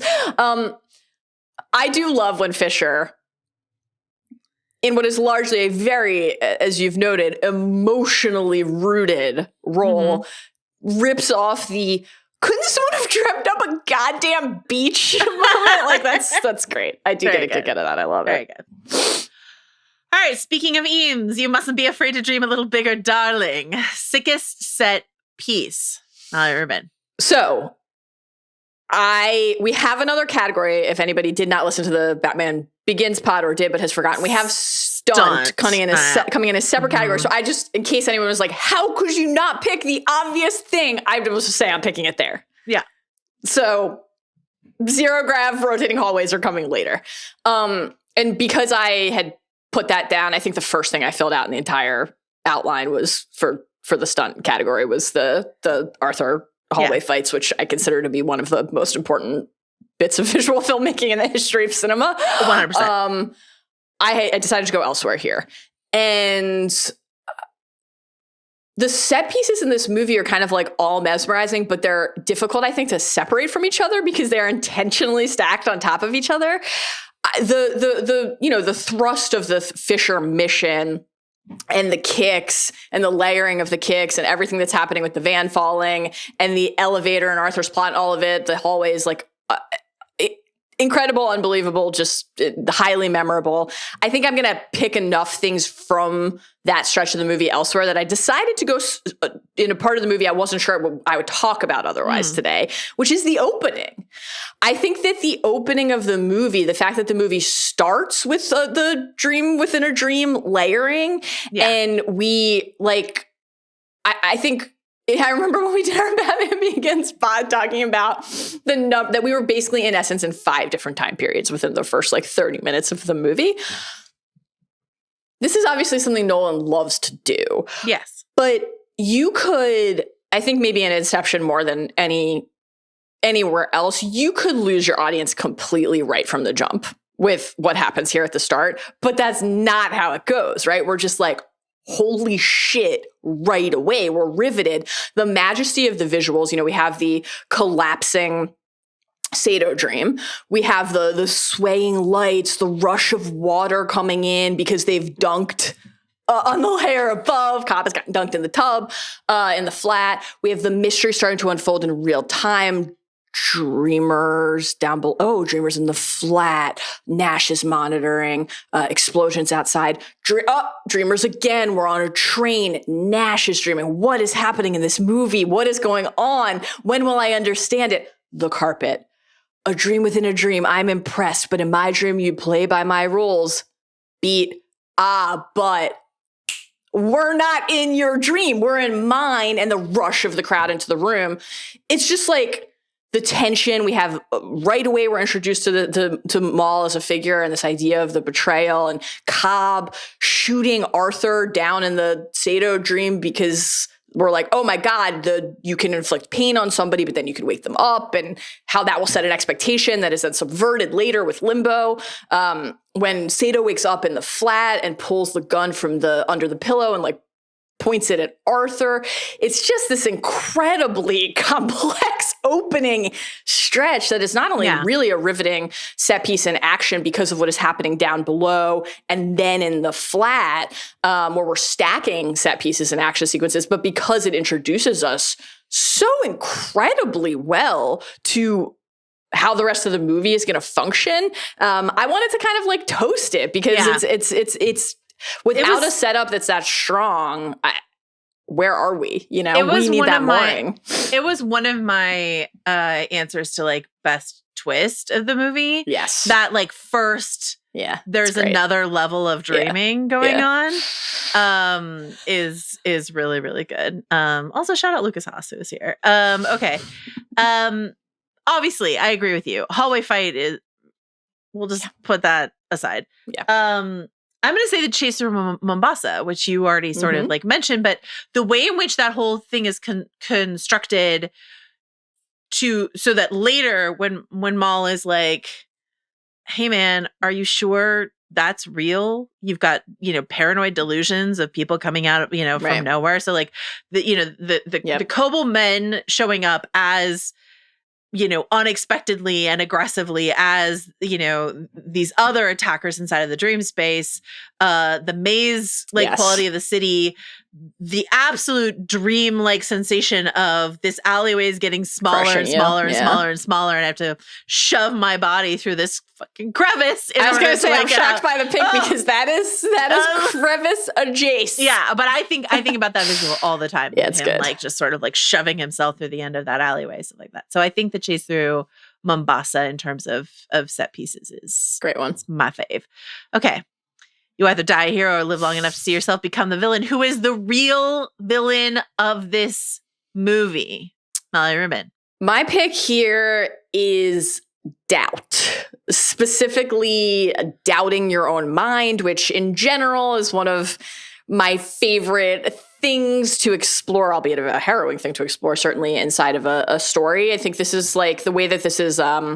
we get both sides of this in this movie, and I'll actually talk about the other side of it in a different category. But doubting your own mind is the inverse of something of a thing I like to talk about a lot. The kind of like boon and the empowerment of course, is happening inside your head, Harry. But why on earth should that mean that it is not real idea? This is like to invoke Black Mirror again. This is the playtest episode. This is the playtest horror. This is the like, what does it mean when you can no longer trust your own mind and trust that you are able to decipher and discern where the barrier is between spheres of reality, between the real world and the dream world. The fear that takes root when you start to doubt that, the idea that maybe at some point you want to doubt that, or like Maul, that you would be so lost that you wouldn't be able to tell the difference anymore. I think that from the very beginning and in a number of different forms, doubt is just this like constant specter in the movie, in an abstract that they must ward against. Like when Arthur explains totems to Ariadne and he says, that way when you look at your totem, you know beyond a doubt that you're not in someone else's dream. Like just in establishing the way to navigate this kind of world, it's there. In the way that the Extraction or Inception teams talk about and think about manipulating a dreamer, like, for example, needing Fisher to doubt, as Eames will explain, Browning's motives, that is so crucial to the plot that unfolds. And then, of course, obviously, just this question of what's real and who gets to decide that. When Ariadne and Cobb go down to the fourth layer, to where Maul has Fisher, and Maul says, so certain of your world, of what's real. Do you think he is? This is what you were just mentioning. Or do you think he's as lost as I was? I know what's real, Maul. No creeping doubts, not feeling persecuted, Dom, chased around the world by anonymous corporations and police forces, the way the projections persecute the dreamer. I love that because it plants not only maybe waters what has already been planted as a seed of doubt in Cobb's mind, but also then in our mind as a viewer. 100%. We're like, wait, are we sure we know what we're watching too? Yeah. So it's just so brilliant and disorienting deliberately on the snow level when it's so creepy, like Maul lowering herself from the ceiling to the shoot Fisher, and we get the she's not real and that quiet Cobb. How do you know that? Yeah. Like the way that Cobb's uncertainty is building too, we have this, like, the through line of the movie is what will be revealed about what has happened to Maul, right? Inception, when Cobb did it, what it meant, where it led to. I'm talking about that in another category. I'm sure we both will have it come up many times today. But the fact that we get this, like, kind of parallel earlier stage version of it for Cobb, what if you're wrong? What if I'm what's real? You keep telling yourself you know what you know, but what do you believe? What do you feel? And like, that's such a powerful but scary idea. And the movie is interested in both sides of that, which I really love. So my runner up here was like hubris as a villain, just the idea of making worlds, making the subconscious your playground, basically, and how completely and totally reckless that is ultimately. But yeah, I ended up going with doubt. What do you have here for this category? I want to say, I forgot to mention this earlier, but like the various, this is just in response to something you just said, the various ticking clocks on this movie are so interesting. Not just the like sort of like we're coordinating our watches and we're dropping the van and we're blowing up the charges and we're doing all of that stuff, but also like there's the internal external pressures on Cobb, the like, you have until the plane lands at LAX. And if you haven't figured this out by then, blah, blah, you've got, Kobel is chasing him, but he's being chased interiorly by his own demons and his own guilt, as you pointed out, that there are interior motivations of, I need to get back to my kids. Though my question has always been, why couldn't his mother-in-law just bring the kids to him somewhere else in the world? Yeah. Are the kids geo-locked to LA? Could they not come to a country that has no extradition law? It's just a question I have. He's got these internal drivers and external pressures. And then inside of the heist, which already had a clock on it, you've got Saito gets shot right at the beginning. And so then there's like the ticking clock on that of like, how long is this wound going to take to, take this player off the board and lock him in limbo and all this sort of stuff like that. So I thought that's really interesting. Okay. Come back around. So this movie comes out July 2010. In May of 2010, a little television show you might have heard of, Lost, has its final episode. That's right. Lost is the biggest show in the world when Christopher Nolan is making this movie. And if you are wondering if it is influential in this movie, you just have to look at the flight from Sydney to LAX or the recurring numbers that pop up over and over again in this movie, or my real villain of this movie, daddy issues. Certainly, because this is something that, of course, Nolan visits across many of his films, is definitely, obviously present in his Batman movies. But Robert Fisher's daddy issues, as an emotional driver, to manipulate this guy into making the business move that Saito needs him to make, is, bad dads as the villain of this movie. I think is really interesting. So that is my pick, is daddy issues. That's a great one. I just love thinking about the way in which Lost is, because Lost has been so hugely influential on Jonathan Nolan's TV work, Westworld and Fallout and Persons of Interest and all this sort of stuff like that is all very snarled up in the Lost Legacy. But, Christopher Nolan doesn't talk a lot about his TV influences, but I cannot believe that he wasn't gobbling up Lost every week on ABC. And the ending hadn't happened yet. And so people felt the way they did about the ending of Lost, but it had not happened when he was making this movie. So it still was just this had this grip on sci-fi genre storytelling, the Lost model. So great show. Have we mentioned that? Just thought I'd mention it.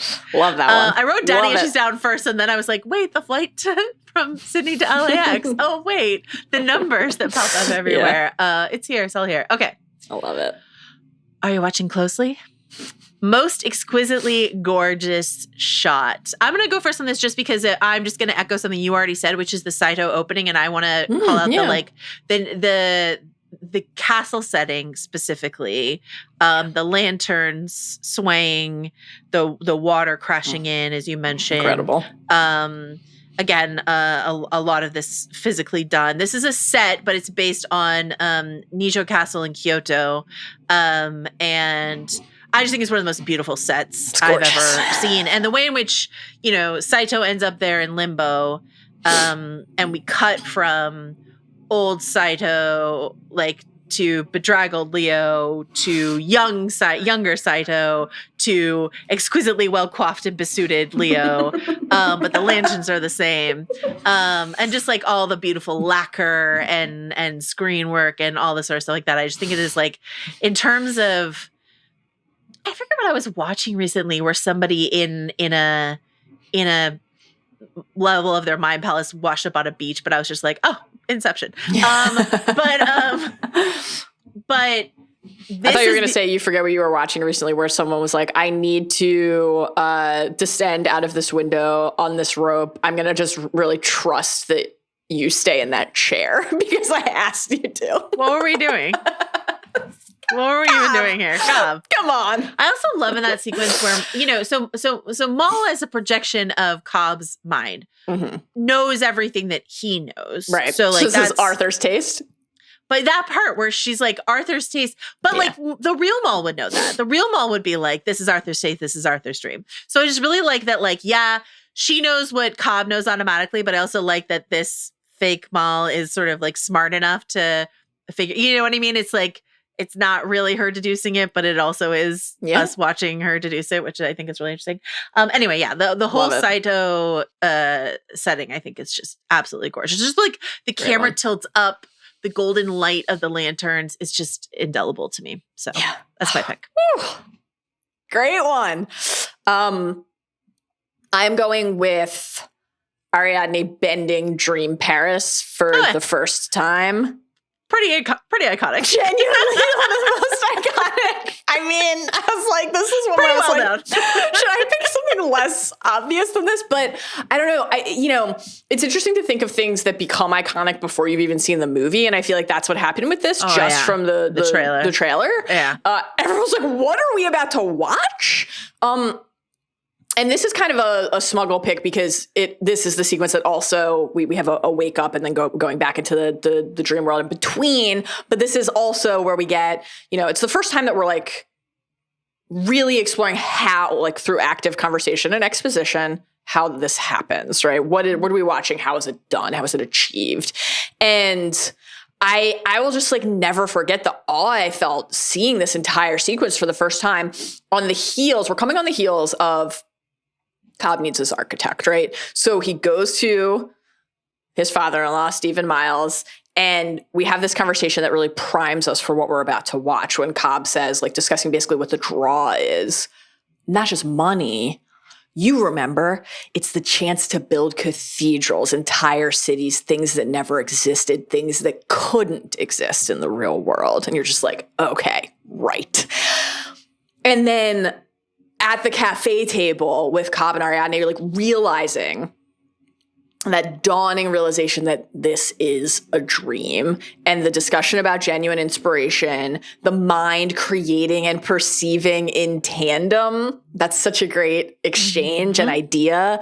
And I think inside of the sequences where maybe the exposition sometimes feels more apparent, that always struck me as a good example of deft writing and deft filmmaking where you do have to explain the rules of the universe, but only so far as you must, right? So like give us enough to allow us to understand what we are watching and what is happening, but do it with enough restraint that there's kind of like cover. You're granting allowances for what needs to happen after. I really like that balance. And the shaking coffee cup, the exploding, you talked about this fruit exploding stand, magazine stand, the fruit stand, the flower stand, the buildings. It always reminded me of like, this is really weird, but it reminded me of like when I was a kid. Did you have I've asked you this on a pod before, I feel certain, and we discovered maybe this was a regionally distinct childhood offering, but DC Discovery Zones.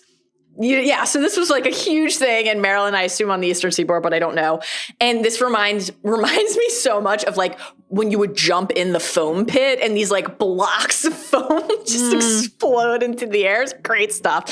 So that stretch could have been my standalone pick because I think it is iconic imagery. But then we wake up, we go back in, we get the 5 minutes here, 1 hour there, time primer, and then Ariadne realizes this is less about the visuals than how it feels, though obviously it's also about the visual splendor, and asks what happens when you start messing with the physics of it all, and then does exactly that. And we watch Paris just like a piece of paper folded in half, like an envelope being sealed. And the cars and the streets become the sky and the walls. And you have this moment where like you can glimpse for a second into a courtyard that you could never see unless you were in a plane. And then it latches on to the roof of it's just like, and also the way Cobb's reaction to it of just sort of like he mesmerized has spent so much time doing this, and his brain doesn't work this way, the way that her brain works. Like a natural, right? Like you're watching a prodigy at work. And then of course we're going to build toward the like real world's not going to be enough after that. And you understand why, right? So yeah, that's my pick. The Paris street just fucking great. Perfect. Great. All right. No one picked. Neither of us picked Cobb or Maul's Limbo World, which maybe something for them to reflect on in terms of their particular. Yeah, 50 years. I don't know. Did it work? Who am I to say?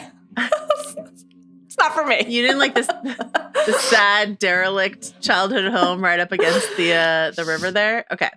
I do always enjoy we both like wanted a home, but we really love the amenities. I'm adding in amenities. He doesn't say that, but I believe it is implied. The amenities of like high rise luxury living.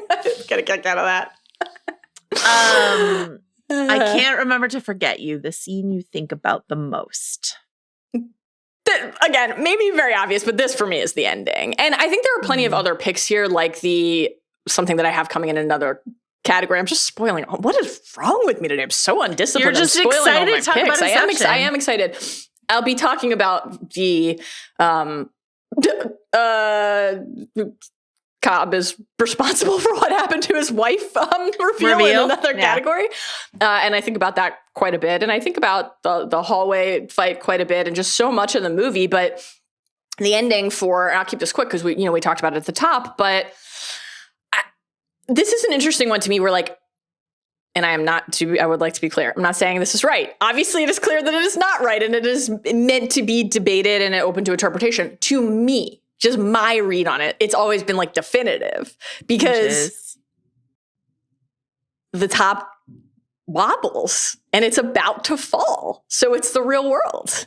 Now, I think there's plenty. This reminds me of a great baseball debate where like you can go on Baseball Reference or Fangraphs and find the sabermetric data you need to make your case no matter what. Like there is ample support for either argument. This is a dream. I think it's a juicier ending if it's the dream. And that's what I was going to say ultimately is like, I feel like I look at the wobbling top and to me that it is an indicator of something that I think the movie has taught me. Yeah. But I don't need that to be true. And I think it's really interesting, perhaps more interesting ultimately if it's not true. And I think that what the quote you read, the Nolan quotes about how like the point is really like Cobb, this character who we have seen every time they emerge from a dream and they return to the real world. What does he do? He immediately goes and he spins the top and he almost like huddles around it, won't go and engage with other people, stands there, looks, needs to know, right? Has to have that clarity and that he has to be assured. Mm-hmm. And so the fact that he spins it, but then walks away and goes to the kids, and the kids who, by the way, are like in the same fucking outfits, which is a pretty big argument in favor of the other side. They're like they're older.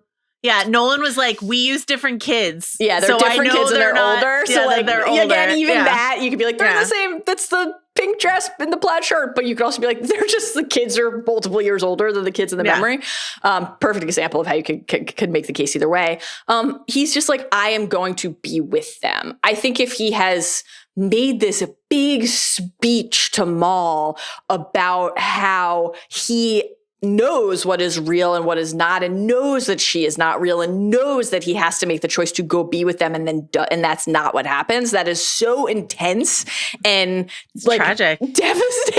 It's tragic. That I really like thinking about the story that way. So it's the reason that this is my pick for what I think about the most and what is kind of like rooted its way into my psyche the most is because I have this kind of dissonance with it where I think I know the answer, but I kind of like the fact that we don't, and I like being able to like explore all of the possibilities and consider the different outcomes from what they tell us then. I think logically, if you stack up like the evidence of like the wedding ring, when it's there and when it's not there, the top wobbling, Michael Caine is there, all that sort of stuff, then you get this is real world. Yeah.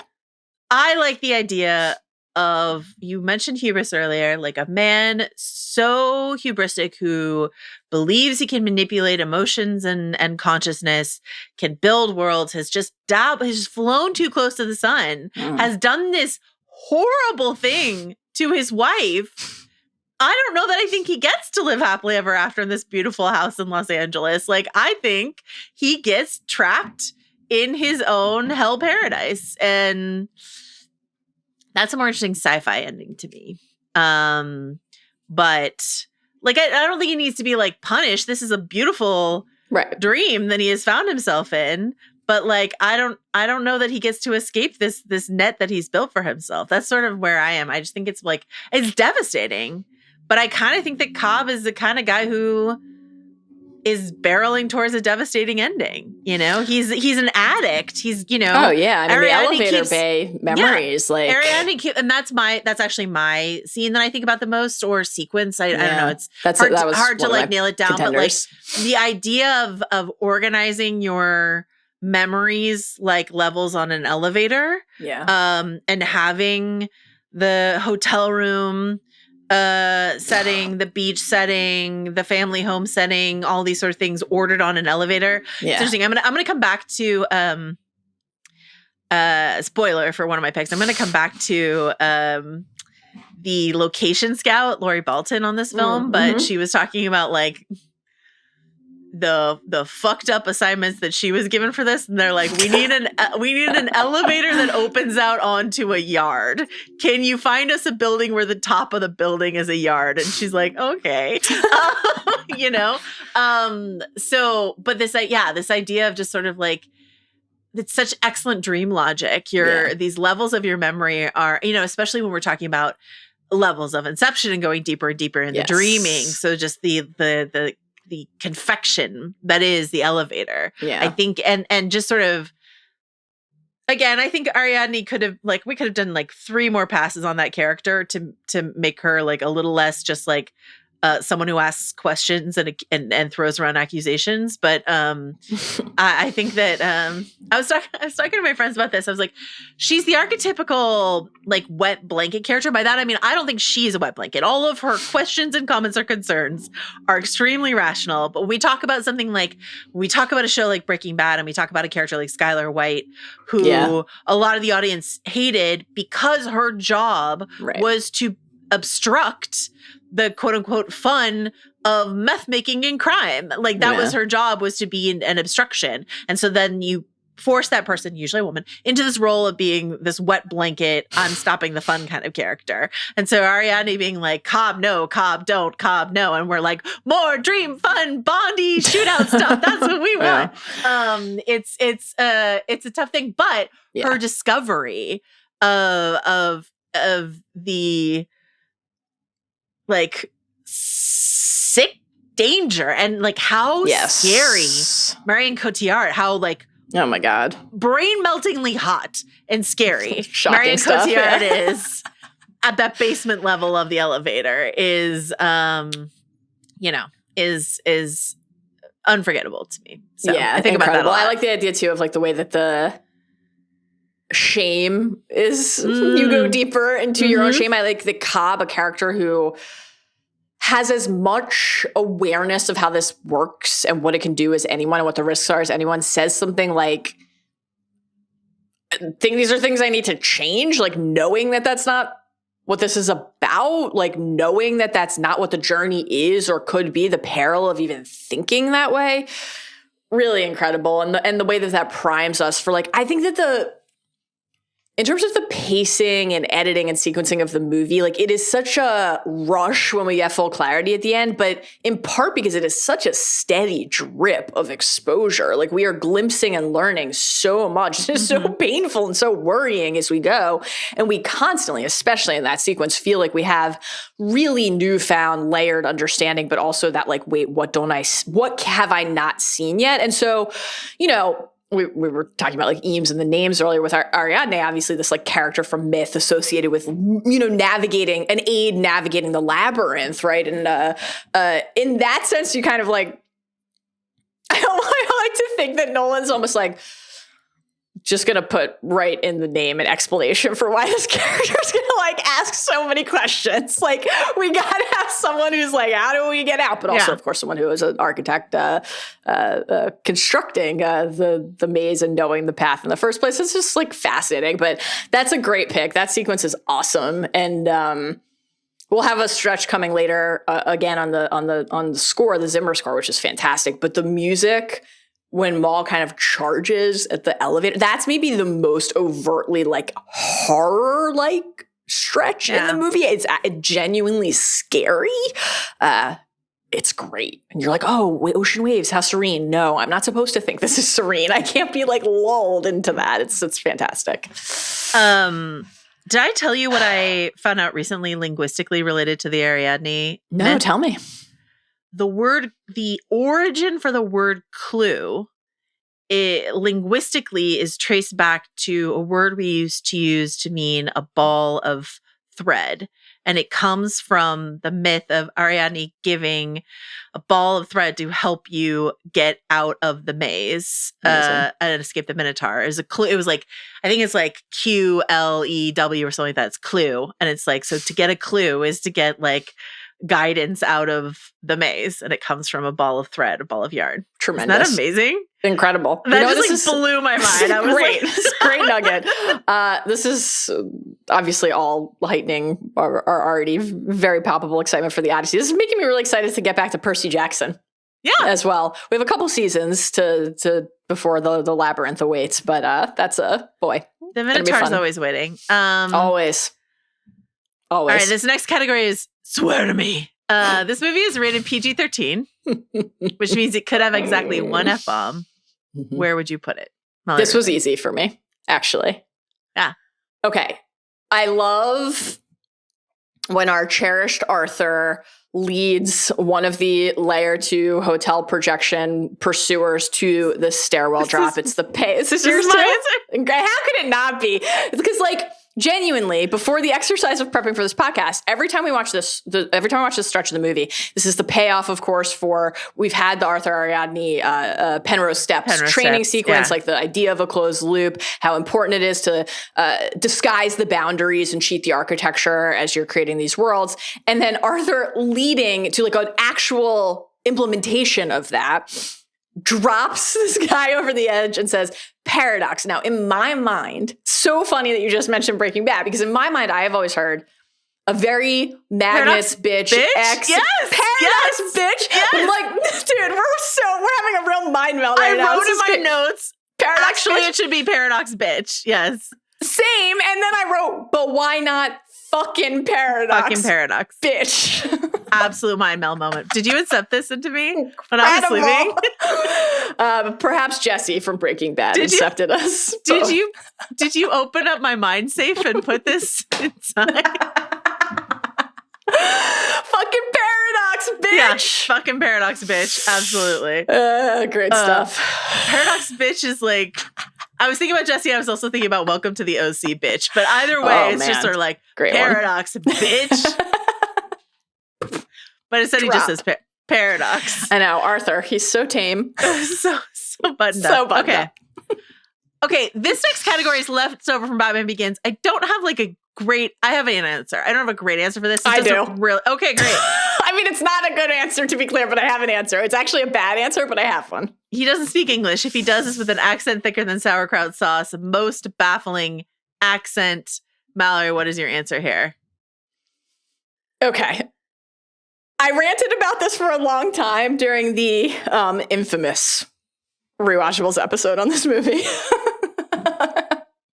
But, and I would like to be clear, I understand the French origin of the word, the fact that the character is not American, but the fact that Mal, M-A-L, which also happens to be my name, is pronounced by every other character in the movie as Darth Maul is... I was thinking Grand Mal Seizure, but okay. Insane to me! Maul. It doesn't make sense!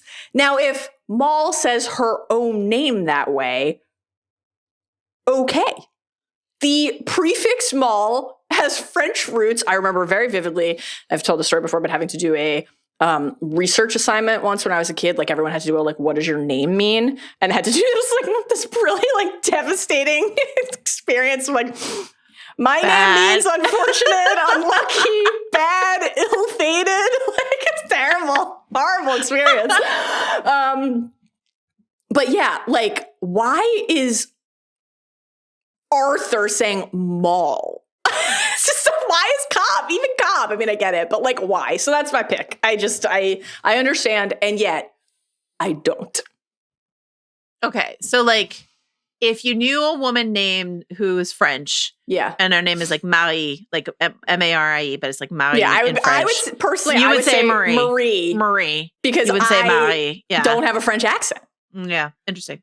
Okay, I think this is personal to you, and I want to support you.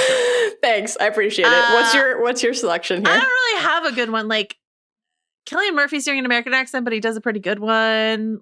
Everyone's accent work is pretty good. So the closest I had was either I think it's just maybe fine. Marion Cotillard's impenetrable French accent. I will say this, and I don't want to throw this person under the bus. One of my friends who I was watching this on the plane was like, "Where's that actress from? She has a very subtle and unidentifiable accent." I was like, "Okay."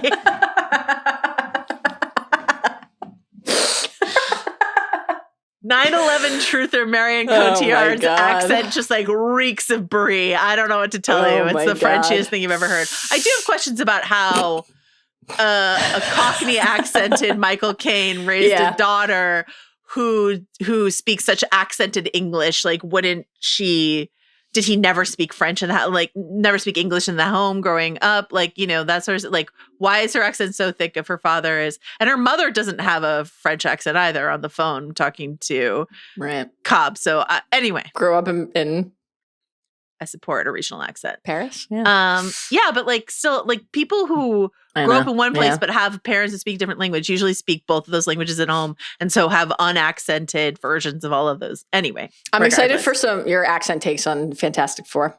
Okay. Oh, okay. Yeah. Even without John Malkovich? Yeah. I just thought, I was like, I thought I was not prepared for Vanessa Kirby's American accent to be that good. I mean, and to be clear, I think Vanessa Kirby is, as you know, my queen, my wife, specimen. A legend. Yeah. I've never had a reason to doubt anything, but I was like, but you're the accent expert and I am not, but I was like, this is good. Good accent. Wow. Okay. All right. Joe Quinn already dazzled us with Eddie Munson. I knew what to expect there. Yeah. Okay. But for Kirby, I'm always in like a Margaret headspace, either in the Crown headspace or a Mission Impossible headspace. So, yeah. Okay. Yeah. No one cared who I was until I put on the mask. Best use of a Nolan-verse regular. Should we say it on the count of 3? 1, 2, 3. Tom Hardy. So, no? Okay. This is where can we go out of order to like talk about another category here? Because I have to ask you if he's eligible in another category. This was my dilemma. You could also pick him for multiple categories. Well, I mean, I already have. That's why. Okay, so we have coming up in a couple categories: Amateur Seek the Sun, Get Eaten, Power Stays in the Shadows, Stealth MVP of this movie that not enough people talk about. I would like to pick him for that, but I wonder if you think that's like he's not. This reminds me of kind of like picking someone for like the Dion Waiters Heat Check, and it's like that person's in too much of the movie to be eligible for that. Like, is Tom Hardy as Eames eligible for the stealth MVP of this movie not enough people talk about, or do enough people talk about him as the stealth MVP of the movie? I think enough people do, but if you would like category spread, I will certainly allow you to put Tom Hardy there if you would like to put someone else here. Okay. I'll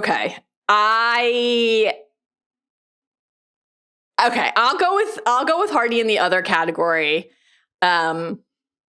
I thought that this one, best use of a Nolan-verse regular, was really hard for the reason you've already mentioned, which is like this cast is the Dark Knight Rises. Is the Dark Knight Rises cast. It's crazy. Mm-hmm.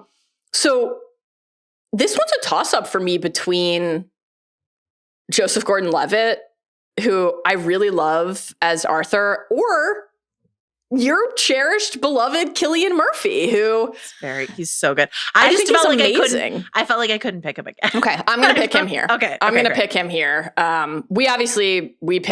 We both picked Michael Caine in this category last time. That was where we really celebrated his work in the Batman trilogy. But yeah, I think I'll go with Cillian here. I think like Fisher has to interest us as a just plot device and then become a character we are deeply emotionally invested in. Mm-hmm. Spoilers for some other categories coming later. He has to be a Mark who becomes a team member. It's just like really delicate, and as usual, he is sensational. So he's my pick. I was prepared with backups in case you picked him, but since you haven't, I'll go with him. I was really thinking of picking him, but I was like, it would be too embarrassing if I picked Cillian Murphy once again. So I will just give it to Tom Hardy. Great. He just, talk about a forger, talk about a thief. He just steals every scene that he's in. So good. We haven't even mentioned the scene on the elevator where one of the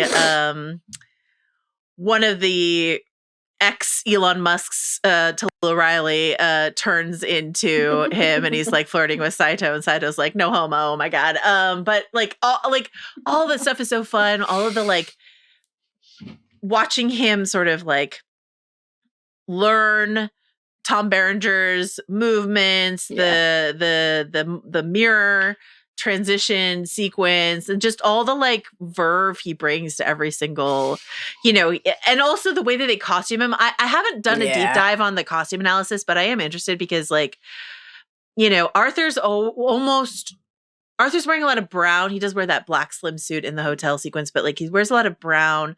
Cobb is usually in black. Eames is in a lot of like purples and pinks. Ariadne, of course, is in like a terribly dated 2010s scarf and layered situation, but a lot of pops of red on her. So I think there's some like interesting color coding with the characters. But his like florid sort of like shirts and looks, and the way that Tom Hardy talks about like how he created the character to be a bit of like he calls it, this is a very like British term, a lovey, which is like, like a, an old queer theater actor sort of thing. And I just think he's phenomenal in this movie. Just like absolutely phenomenal. So yeah, Tom Hardy. He's the best. What? Okay, here we go. Time to die. Time to talk about the hallway. Why do we fall, sir? So we can learn to pick ourselves back up. Best stunt. It's not even close. What do you want to say about this hallway sequence? How do minds come up with things like this? Genuinely. Yeah. You mentioned the like behind the scenes making of featurettes that are available. I vividly remember like reading print magazine articles about this back in the day. Yeah. I mean, any second that we get in the layer 2 hotel level hallway fights, incredible. I love that we evolve over those sequences though. Like we go from, and it's all just iconic, both visually and conceptually. It's memorable. It makes your jaw drop, all of it. We go from like the first rotating hallway when up Yusuf is driving and the van starts to slide on layer 1 and the hallway begins to rotate on layer 2. And we've been primed for how what's happening in one place will affect what's happening in another layer. And the van crashes and rolls and the dream passengers like lift their arms Arthur and his projection pursuer, the security, begin to spider walk. It's like we're just fully in a Spider-Man movie, right? Spider walk across the walls and door frames and ceilings and slide around as the van rolls and then slide into the room to continue the fight. And Arthur gets the gun and shoots and the van stops, goes flat, and the room stops spinning and goes still. And then the second hallway fight sequence, we're in zero grav. The van is falling off the bridge. We have again had like the prime and can't drop you if there's no gravity. Like we are ready for what awaits, but we could not possibly be ready for what awaits. How could we be? This is like remarkable. It is astonishing. Yeah. And Arthur's moving through. It's like we're in a rocket ship and the projection is hiding behind the floating furniture. The way they're pulling their bodies around and then collide in this midair embrace, and Arthur has to choke him out and just like against the ceiling light fixture. And this whole time, of course, we're cutting between the other layers. And there is just, I think because of that, because we're coming and going, something that feels almost like deceptively casual about the mastery of what we are witnessing. It's like, I'll just give you a couple seconds of this incredible, astonishing, historic thing that I have done. It doesn't need to be, we're here for 17 uninterrupted minutes just on this. Whenever we cut back to the Snow Fortress level, I'm like, no, take me back. Same. The hallway. Yeah. Totally. It's I feel similarly. And yeah, like as you noted at the top, the practical effects and like learning about the way that they use these rotating sets and the airline hangers and the actors are suspended from wires and where is the camera? Are we moving on the side? Are we at the top or the bottom with a wire dropping to like simulate that effect? It's just so incredibly cool. Like that sounds kind of reductive, but it's just so fucking cool. Yeah. And I love it. And I think it's something that people like it passes that test. High marks, top of the list for like, you see this and you know exactly what movie this is from immediately. I would also, you just need to see like one little edge of the hallway slant and Joseph Gordon-Levitt to sort of like run up the side of it. And you're like, wow, this is it. Listen, this is a history lesson for our much younger listeners. And I will say, before Tom Hardy did Rihanna Umbrella Dance, our sweet-faced song and dance leading man was Joseph Gordon-Levitt. We're coming right off of 50 Days of Summer, off the 2009 episode of Saturday Night Live, where he did a whole Singing in the Rain opening like sequence. He is a dancer. Not like as trained as Tom Hardy is a dancer, but he is like a guy who's just like giving you Fred Astaire, Gene Kelly, like that's he even has like a bit of like an old Hollywood mannered way of talking. He loves a hat, he loves a suit. This is Joseph Gordon-Levitt's whole vibe.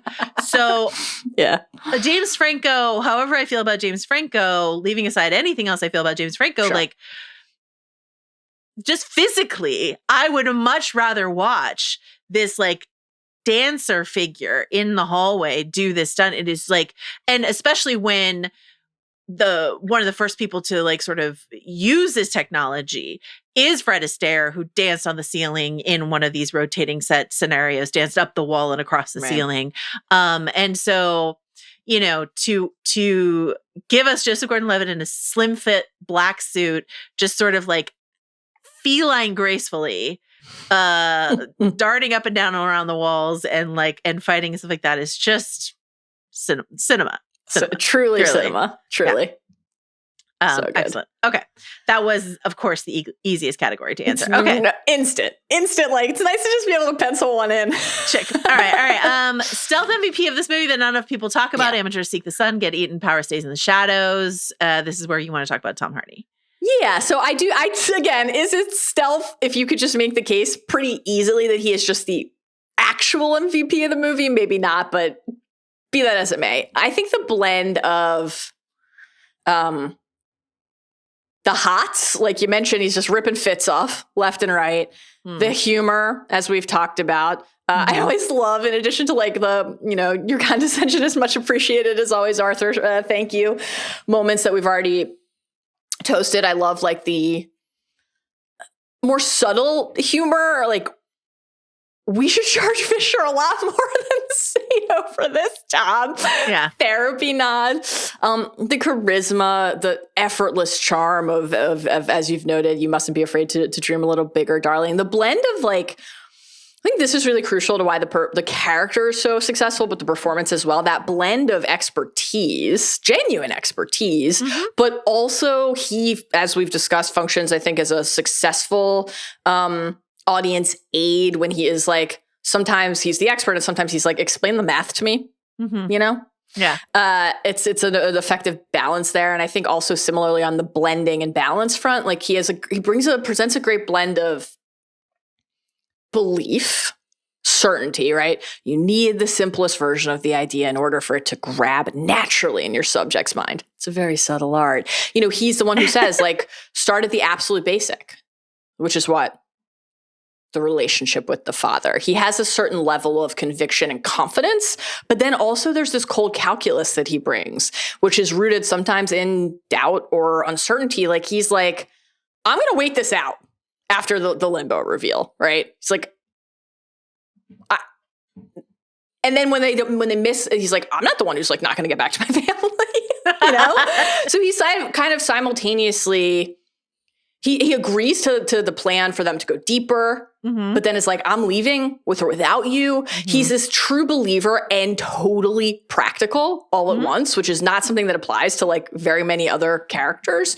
And of course, he's just kind of a dick in the most entertaining way to watch. Like when he says of Arthur, but he has no imagination, I'm like, this is just chef's kiss delicious. But then he's a poet too. Like when he talks about how if you're going to perform Inception, you need imagination.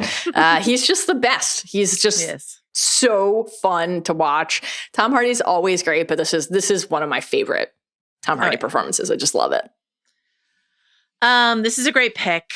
I went with, and I've already teased this, Lori Bolton, who is the location scout for this movie, because Love I it. think Love it. This is a great one. you see it again in Tenet.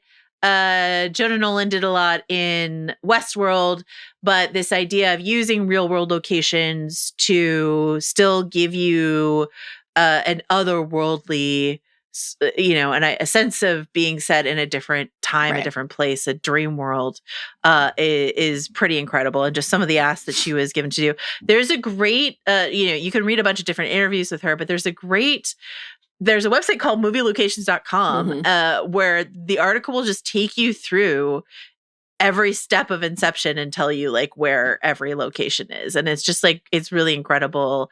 A lot of it is, Century City's here. Like a lot of it is LA. A lot of it is the UK. A lot of it is France. We do go to Japan. We go to Calgary in Canada. And Leonardo DiCaprio is like, see you again soon for my Oscar and The Revenant. I'll be back, But I just think all of the locations are so stunning, and the architectural pieces. And again, I just think that is so much more enduring than, shooting the volume or just like digitally creating something like this. I just think that is an underrated skill inside of the movie making team. So, great pick. Yeah. Crucial one for this movie. Great pick. Love it. All right. You're waiting on a train that will take you far away. Best dead wife moment. This category was created for Mal, obviously. I mean, you could just pick the entire movie. It's the whole movie. Yeah, it is. It really is the whole movie. I do think that, and you already mentioned this line. Yeah.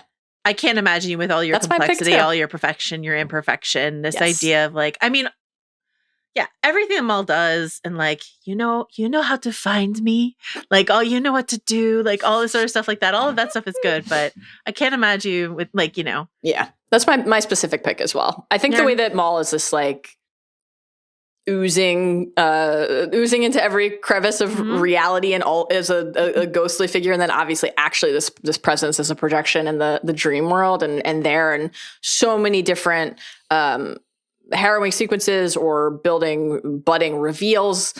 But then when you get to that moment, like it's so powerful and impactful for both of the characters, and like, man, that next bit, look at you, you're just a shade. Oh, man, you're just a shade of my real wife. You were the best that I could do, but I'm sorry, you're just not good enough. And I love that because it's like savage, but feels really crucial. It's like it's directed to her, but it's really, he's telling himself that. But also like honoring her is like, as much as highly as I think about myself. You're not the real thing. I can't even touch the absolute marvel that was my wife. Yeah. It's great. And she's dead. And Christopher Nolan loves a dead wife. I mean, stay tuned for The Prestige. It's dead wives all the way down in that movie. Okay. They won't fear it until they understand it, and they won't understand it until they've used it. Clearest, great, quote unquote, great man moment. We talked about Thomas Wayne a lot. We talked about this for Batman Begins. What do you have here? So I had a few. This wasn't one where I felt like it's got to be this one thing for sure. I had like a few that I was kind of torn between. I think ultimately I'll go with just like the idea of these like people who deign to build these worlds and think they can. And like, when Cobb goes to see Miles and asks basically for, his most talented student, the setup is I need an architect who's as good as I was.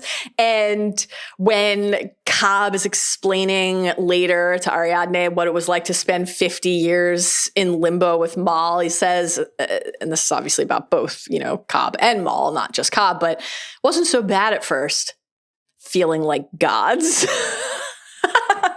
It's just like, Yeah, I bet. We built the world for ourselves. We did that for years. We built our own world. That was Mike too. Just like him talking about like building and destroying worlds inside of their own minds for an eternity together. Yeah, absolutely. It's tough not to pick that one ultimately, I think. I do think that the entire like Inception Fisher plot hinging on the idea of creating something for yourself, like basically in order to be your own great man, you can only be your own great man by being your own man. Is very great man coded. Yeah. So that would be like a runner up here, I think. Just something jumps in, like, what do you think would have happened to the Roy siblings if they had gotten some Inception therapy? Great question. Don't be Logan. Be your own man. Boy, what's the pinwheel for like Roman or Kendall? Something that's I'm going to think about that later. Boy, and then I'm going to cry. Yeah. Not an actual serious pick, but a more comedic second runner-up would be Sato saying, I bought the airline seemed neater. What a flex. I have to say, shout out to like the random guy in the train, the random like kid in the train at the beginning who was running the machine. And shout out to the flight attendant on this flight who's running like this dream briefcase. Genuine, like real nitpick for me in a movie I adore. Way too much responsibility for that person. Yeah, exactly. I was like, that person needs to be on the team. Yeah. Sorry. Okay. Leave Yusuf behind to run that is what I would say. Okay. Oh, man. Let Yusuf moderate the drug doses. Why not? Okay. He is the hero Gotham deserves, but not the one it needs right now. Who was regrettably miscast and who would you replace them with? This was hard, I thought. Because I thought this is kind of easy, actually. Really? Tell me. Okay. Tell me. I think Elliot Page is a weak link in this movie. I like Elliot Page as a performer. Yeah. So it might just be how the character is written, but I think you need like a bit more like you need this character, like we were talking about with Eames, like I think this character needs to be like a bit funnier, a bit sassier, a bit like, you know what, like that's not usually Elliot Page, like coming off of Hard Candy and X-Men and coming into this, like I understand you and you want someone very young who can convincingly portray like very cerebral and that all fits the bill, but I just there is something missing there for me with that character. And I hate to do two female characters in a row of Christopher Nolan movies, but I don't always think that's his strongest suit. So I would say if you want to get if the age is most important, Mae Whitman, this is the same year that Mae Whitman does like Scott Pilgrim. I just really love Mae Whitman in terms of like, I could see Mae Whitman in this role and being just like a bit more like cheekier, challenging in a way that I don't know, livens up some of the exposition requirements for this character a bit. Or if we want to go full Dark Knight Rises feeder team, let's get Annie Hathaway in here and just complete the set. Why not? You know, identical cast at that point instead of just largely similar. Yeah. I went with a much, much, much smaller presence in the film because I was struggling with this one. Someone who you've actually already shouted out today. Tommy I went B? with my beloved Lucas Haas, Samuel from Witness, as Nash. Obviously, like. It's fun that, you know, a member Lucas of the Pussy Haas is Posse a member of the Pussy Posse. Like, Leo's bestie is here. I get it. But yeah, I think it could have been interesting to, maybe not, you know, the movie is so well paced, but potentially could have been interesting to slightly boost that presence given the betrayal, you know, selling out Cobb and Arthur to bargain for his life, how that could have, if it was amplified just a bit, like star power wise, just make that a bigger actor. And then it, like, so you're like, oh, that where you start the movie, you're like, oh, this is clearly going to be a member of the team. Yeah. And then they're gone. Sort of thing. And then it just sort of like heightens the paranoia among the team of like where trust, because we already have the like, well, I'm sharing dreams with you. So like it is my business element. But if that were more widely spread from the jump of just like who is going into this situation with me and what might they do to like save their own ass if something turns, I think could have, I don't know. But again, it's like this was a hard one for me. So you're like, I love this movie. It's perfect. Chef's kiss. Okay. You don't really want to work it out. You want to be fooled. Most satisfying twist. I can't wait to watch The Prestige. Okay. Same. I already mentioned that I think the first Dream Within a Dream. Yes. The first like what? Yeah. There's another layer great. of dreaming is phenomenal. But also I did it to my wife. That's my pick. It's tough to beat. Like, unbelievable. Like, yeah. The wallop when it all comes together and we realize that Cobb knows Inception can work because he used it on his own wife, planting the idea that eventually killed her is so intense. I think like this like astonishing restraint of building toward that reveal, the way it is teased out across the film. I just love like the mystery and the mounting terror on the mall projection front. What we and Ariadne glimpse in that elevator bank memory sequence, just like knowing that Cobb knows that it works is possible because he's done it before, but not knowing all the particulars and having to wait to find out. And then the question of what happened to Maul and why, and that lingering look we get at Maul's childhood home. It's like we build. And then when all of the strands braid together finally, and Cobb and Ariadne go down, he knows Maul is going to have Fisher, like they have to go down there, and he says, guilt, I feel guilt, Maul, and no matter what I do, no matter how hopeless I am, no matter how confused, that guilt is always there reminding me of the truth. What truth? And you're like totally ready at that point, but also it's still a punch to the gut that the idea that caused you to question your reality came from me. It's like spine-tingling. Why do you think in his most desperate hour, Cobb didn't try to tell her that, like, in the hotel confrontation or something like that? Even if she might not have believed him, like, he didn't even, like, try to admit that in trying to stop her from killing herself. Yeah. I feel like... I don't mean that as a nitpick, because I don't think it's totally out of character for him. But I just think that, like, that has to only, like... Do you think that do you think he never told her? I don't know. Maybe, we were just never shown. We were never shown because I think that that's, like... You could read it a couple different ways, that it's this, like, shame he carries, and that when she says, well, here, like... You betrayed me. Because it's treated like a revelation, even though this is a projected version of her. Yeah. It's treated like a revelation to her in that moment when he says it, you know? Yeah. I like the idea that part of, you know, because as we get the continuation of this scene and the explanation, and what we're hearing is in the present, but what we're seeing is in the past, right? So we're seeing like this reveal is intercut with the visuals of Maul putting the totem in the safe in the dollhouse, a dollhouse, how perfect, like just too perfect. Cobb, Dom finding it, spinning it, locking it away, the train tracks, waiting for the train litany, waking in the real world. Maul is detached. She's, you know, the sequences of like running the finger over the knife blade, the hotel room jump, all of it. Like you could have a version of that where it's this withheld thing because it feels like too deep of a, as we hear, like too deep of a betrayal to ever voice out loud. And also because he doesn't know until it's too late where it will ultimately lead, or the version of it where he's constantly saying to her, the way I pulled you out was by spinning the top, because the spinning means dream world, and that was why we're here. But I didn't know that it would keep spinning. I didn't understand that had taken root, that would cause you to question your reality. Yeah. And I planted an idea, a simple little idea that would change everything, that her world wasn't real. The fact that the totem is the thing that she had locked away, something deep inside, a truth that she had known but chose to forget, all of it's so good. Like, that it wouldn't have mattered if he had told her, because Inception worked, and it's spinning and spinning and spinning, and it's deep, and it is the simplest version of the thing, which is the spinning top means this isn't real. And so no matter what he said, whether he's screaming it across the windows in the hotel room as she's poised to let go and fall and has let her shoe drop off her foot, or in the kitchen table with a knife in her hand, or any other moment, it wouldn't have made a difference because the idea took root. That's like so upsetting to have to confront. And it's just like, boy. But yeah, when she's crying and saying, you infected my mind, it's You betrayed me. And I think that also, of course, is would be like, again, that really heightens the tragedy because he did it. There was like a well-intentioned reason.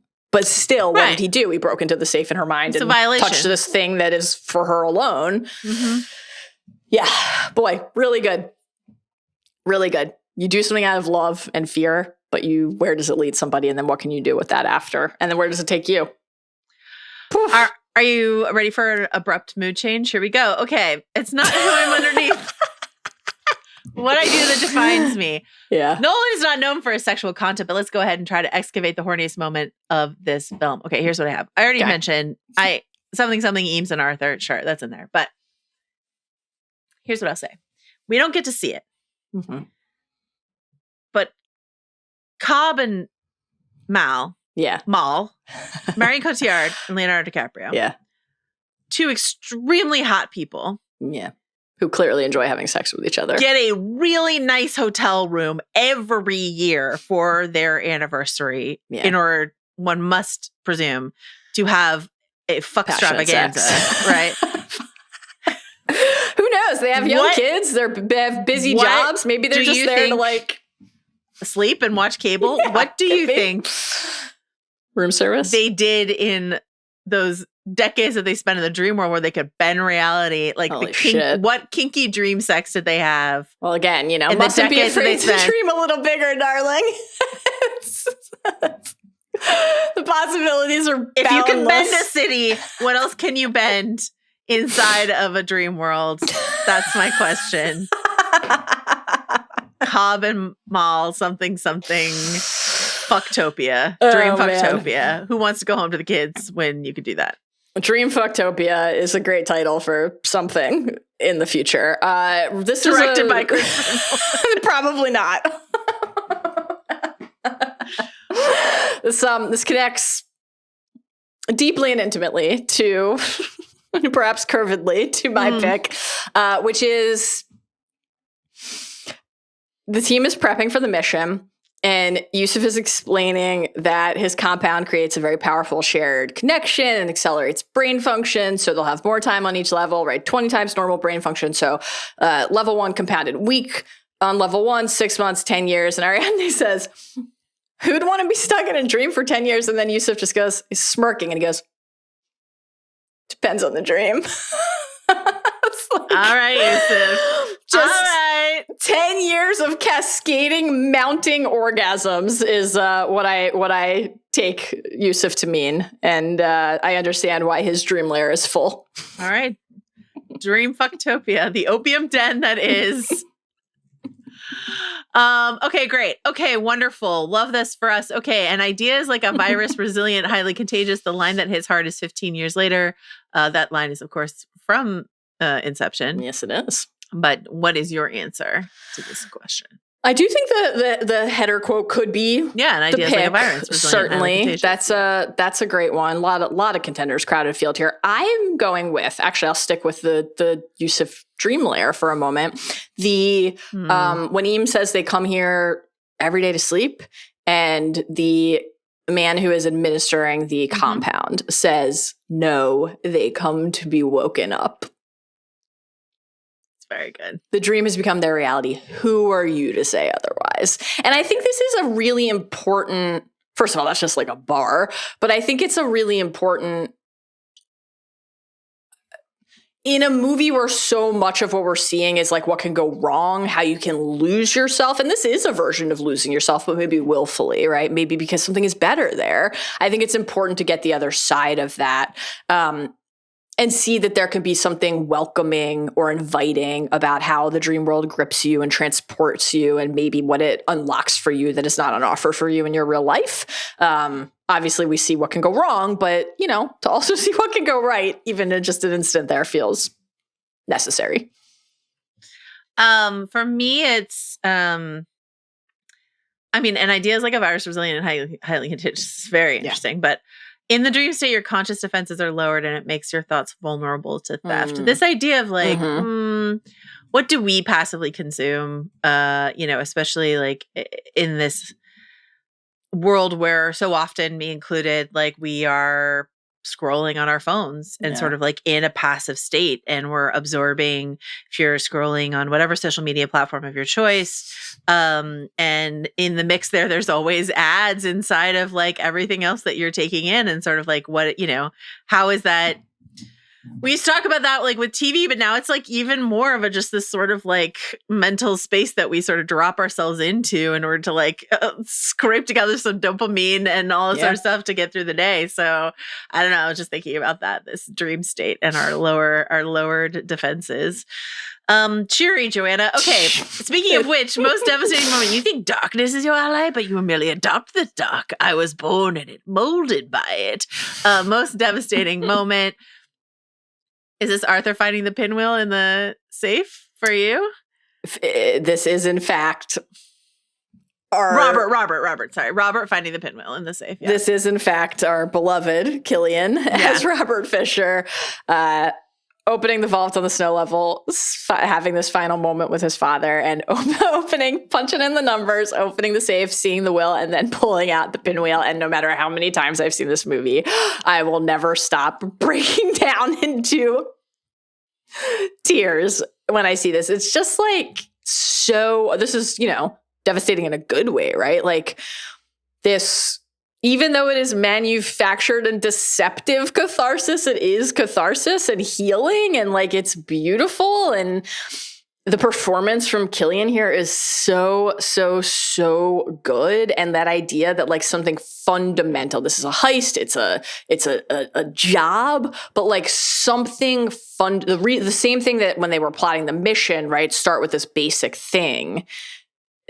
the relationship with the father, to give some healing at that, like in the basic thing, like this core central relationship that like he's not gonna be able to like necessarily achieve on his own, is kind of this like, in a weird way, like they've it's a gift. Yeah, invaded his mind, but given him this incredible gift. A gift and a theft at the same time. I love that scene, even though it is Eames pretending to be Uncle Peter, like with Tom Berenger and Killian sopping wet on the side of the river there. Like, that moment too. Really good. Watching, the Batman movies and then this movie, and just watching Killian take these like lesser roles inside of the movies, building to Oppenheimer and the Oscar and all. It just like, it's so satisfying to watch Killian show up and be like, sure, I'll do this role in Inception where I am, number 6 on the call sheet or whatever it is. I will show up and be the Scarecrow in all 3 movies and be barely in the movie, but I will give it everything so that you're thinking of me when you make your Oppenheimer movie, and I get that role and I absolutely crush it, and then I get an Oscar for it. Like, it's very satisfying to me. It's really good. I love too when they have because his wallet, they're opening it and they see the picture, so it's like that, like, useful maybe.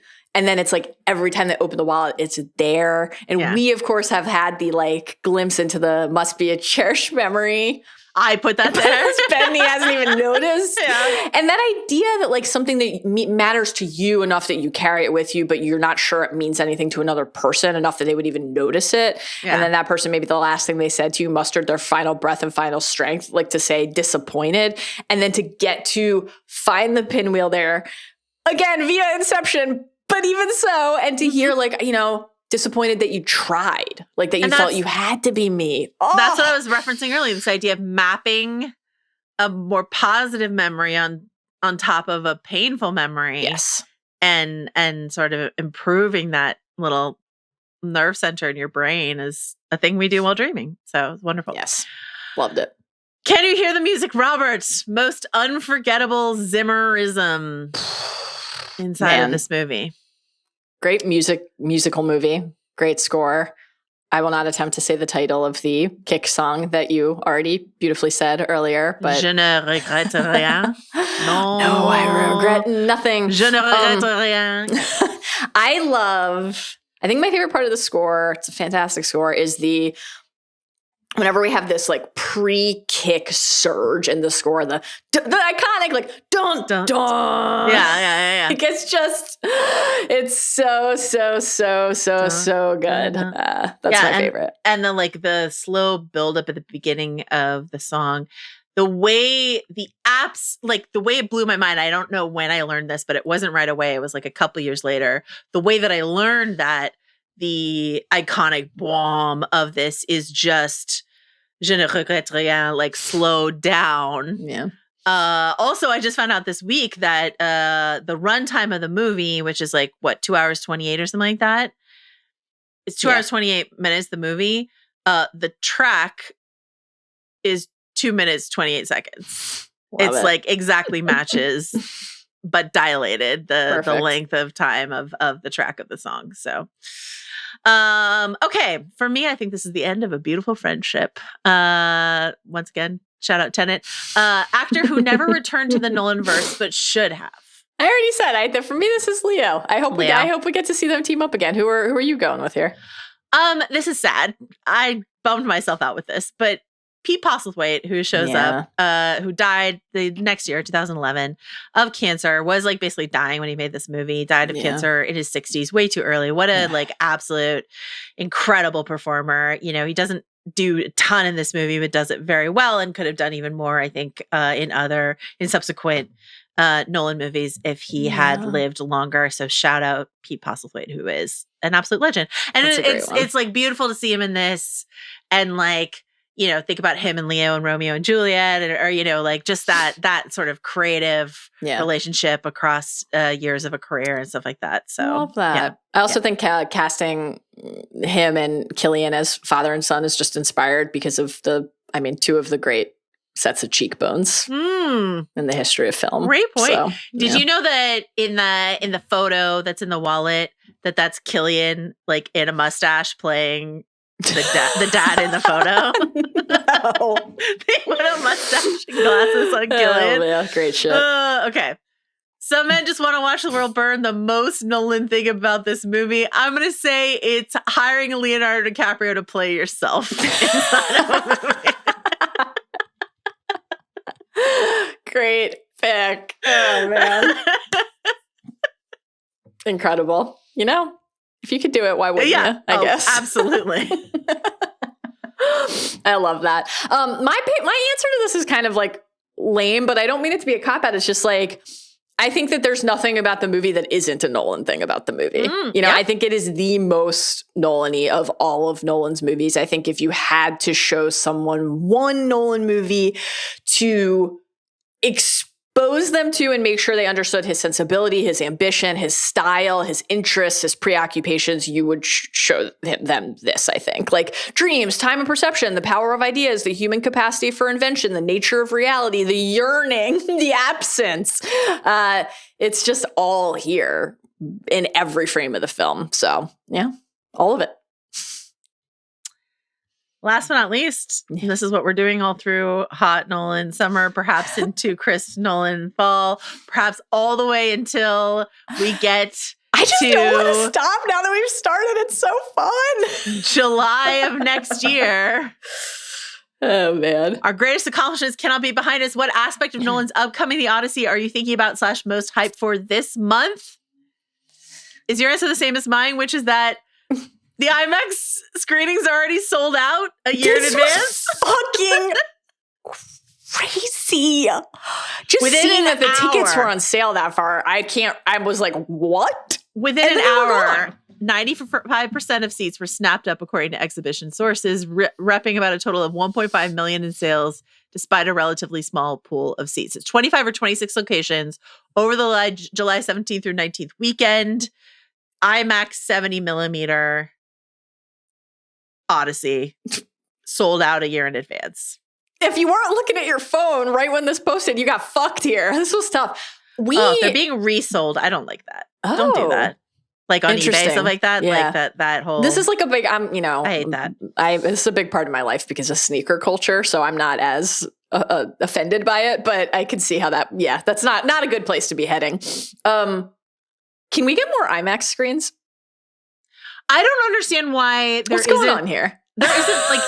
What's the best IMAX in LA? I have no idea. We'll have to ask Fenrock. But I feel like what I've been told is that IMAX is always gone, Dolby's always gone, and then everything else is wide open. I feel like the IMAX is like when they were doing Sinners, in the 80 millimeter, there was not an LA location where they did it. It was like, so I think that's true. That sounds impossible, but I think that's true. And I was just like, why is I love the Metro on our San Francisco IMAX, iconic, beautiful. LA deserves an IMAX of equal stature. So I'm probably wrong. hopusthedark@gmail.com if you want to educate me on the IMAXs of Los Angeles. But like, yeah, let's get more IMAX theaters. But like, you know, Superman made a ton of money. Like, people are going to the movies. It's very, very exciting. Yes. And especially like this idea of, let's make the fucking Odyssey. Odyssey feel like a movie event so indelible. This is like why we have to value Christopher Nolan. Like, however you may feel about some movies or the others that he's made, the fact that he is capable of this is nothing but good for the movies and the cinematic experience. So I feel very lucky. I've been at the movie theater a lot lately. It's been really fun. It's been great. This is like so LA bubble of me, and I'm sure that's a big part of it. But every time lately that I'm like, can I see this in IMAX or in Dolby? It's just so hard. So, throw that out there. Okay, here's my pick. Yeah. I do think we could go with just fathers and sons in general, but I'm going husband and wife. I'm going a husband, Cobb or Odysseus, longing to reunite with his wife, Maul or Penelope. That's what I'm going with here. Tom Holland, like young James, I guess. Yeah. James. Turn around we'll see his face. Yeah, exactly. We'll see his face plenty. I want to write a song called Turn Around Telemachus. I think it could be the breakaway pop hit of July 2026. Okay. Thank you so much, Mallory Rubin, for coming into the Streamscape with me. Thank you to everyone who worked on this show. Thank you to the great John Richter. Thank you to Carlos Chiriboga, now in Los Angeles. Extremely exciting. Thank you to Arjuna Rangapal for all of his juggling of everything. He's about to run through the entire gauntlet that is San Diego Comic-Con with us. So Arjuna, rest well. We need you. And of course to Jomi Adeniran for the socials, for the memes, for everything that he does. You can also see Jomi at Whiskey Girl in San Diego, et cetera, et cetera. The gang will all be there. And thank you to Mallory Rubin. Thank you to you. We'll be back with our Comic-Con dispatches. We'll be back with Fantastic Four coverage, with villains, with Stranger Things, with Buffy. We got a lot going on. We'll see you soon. Bye.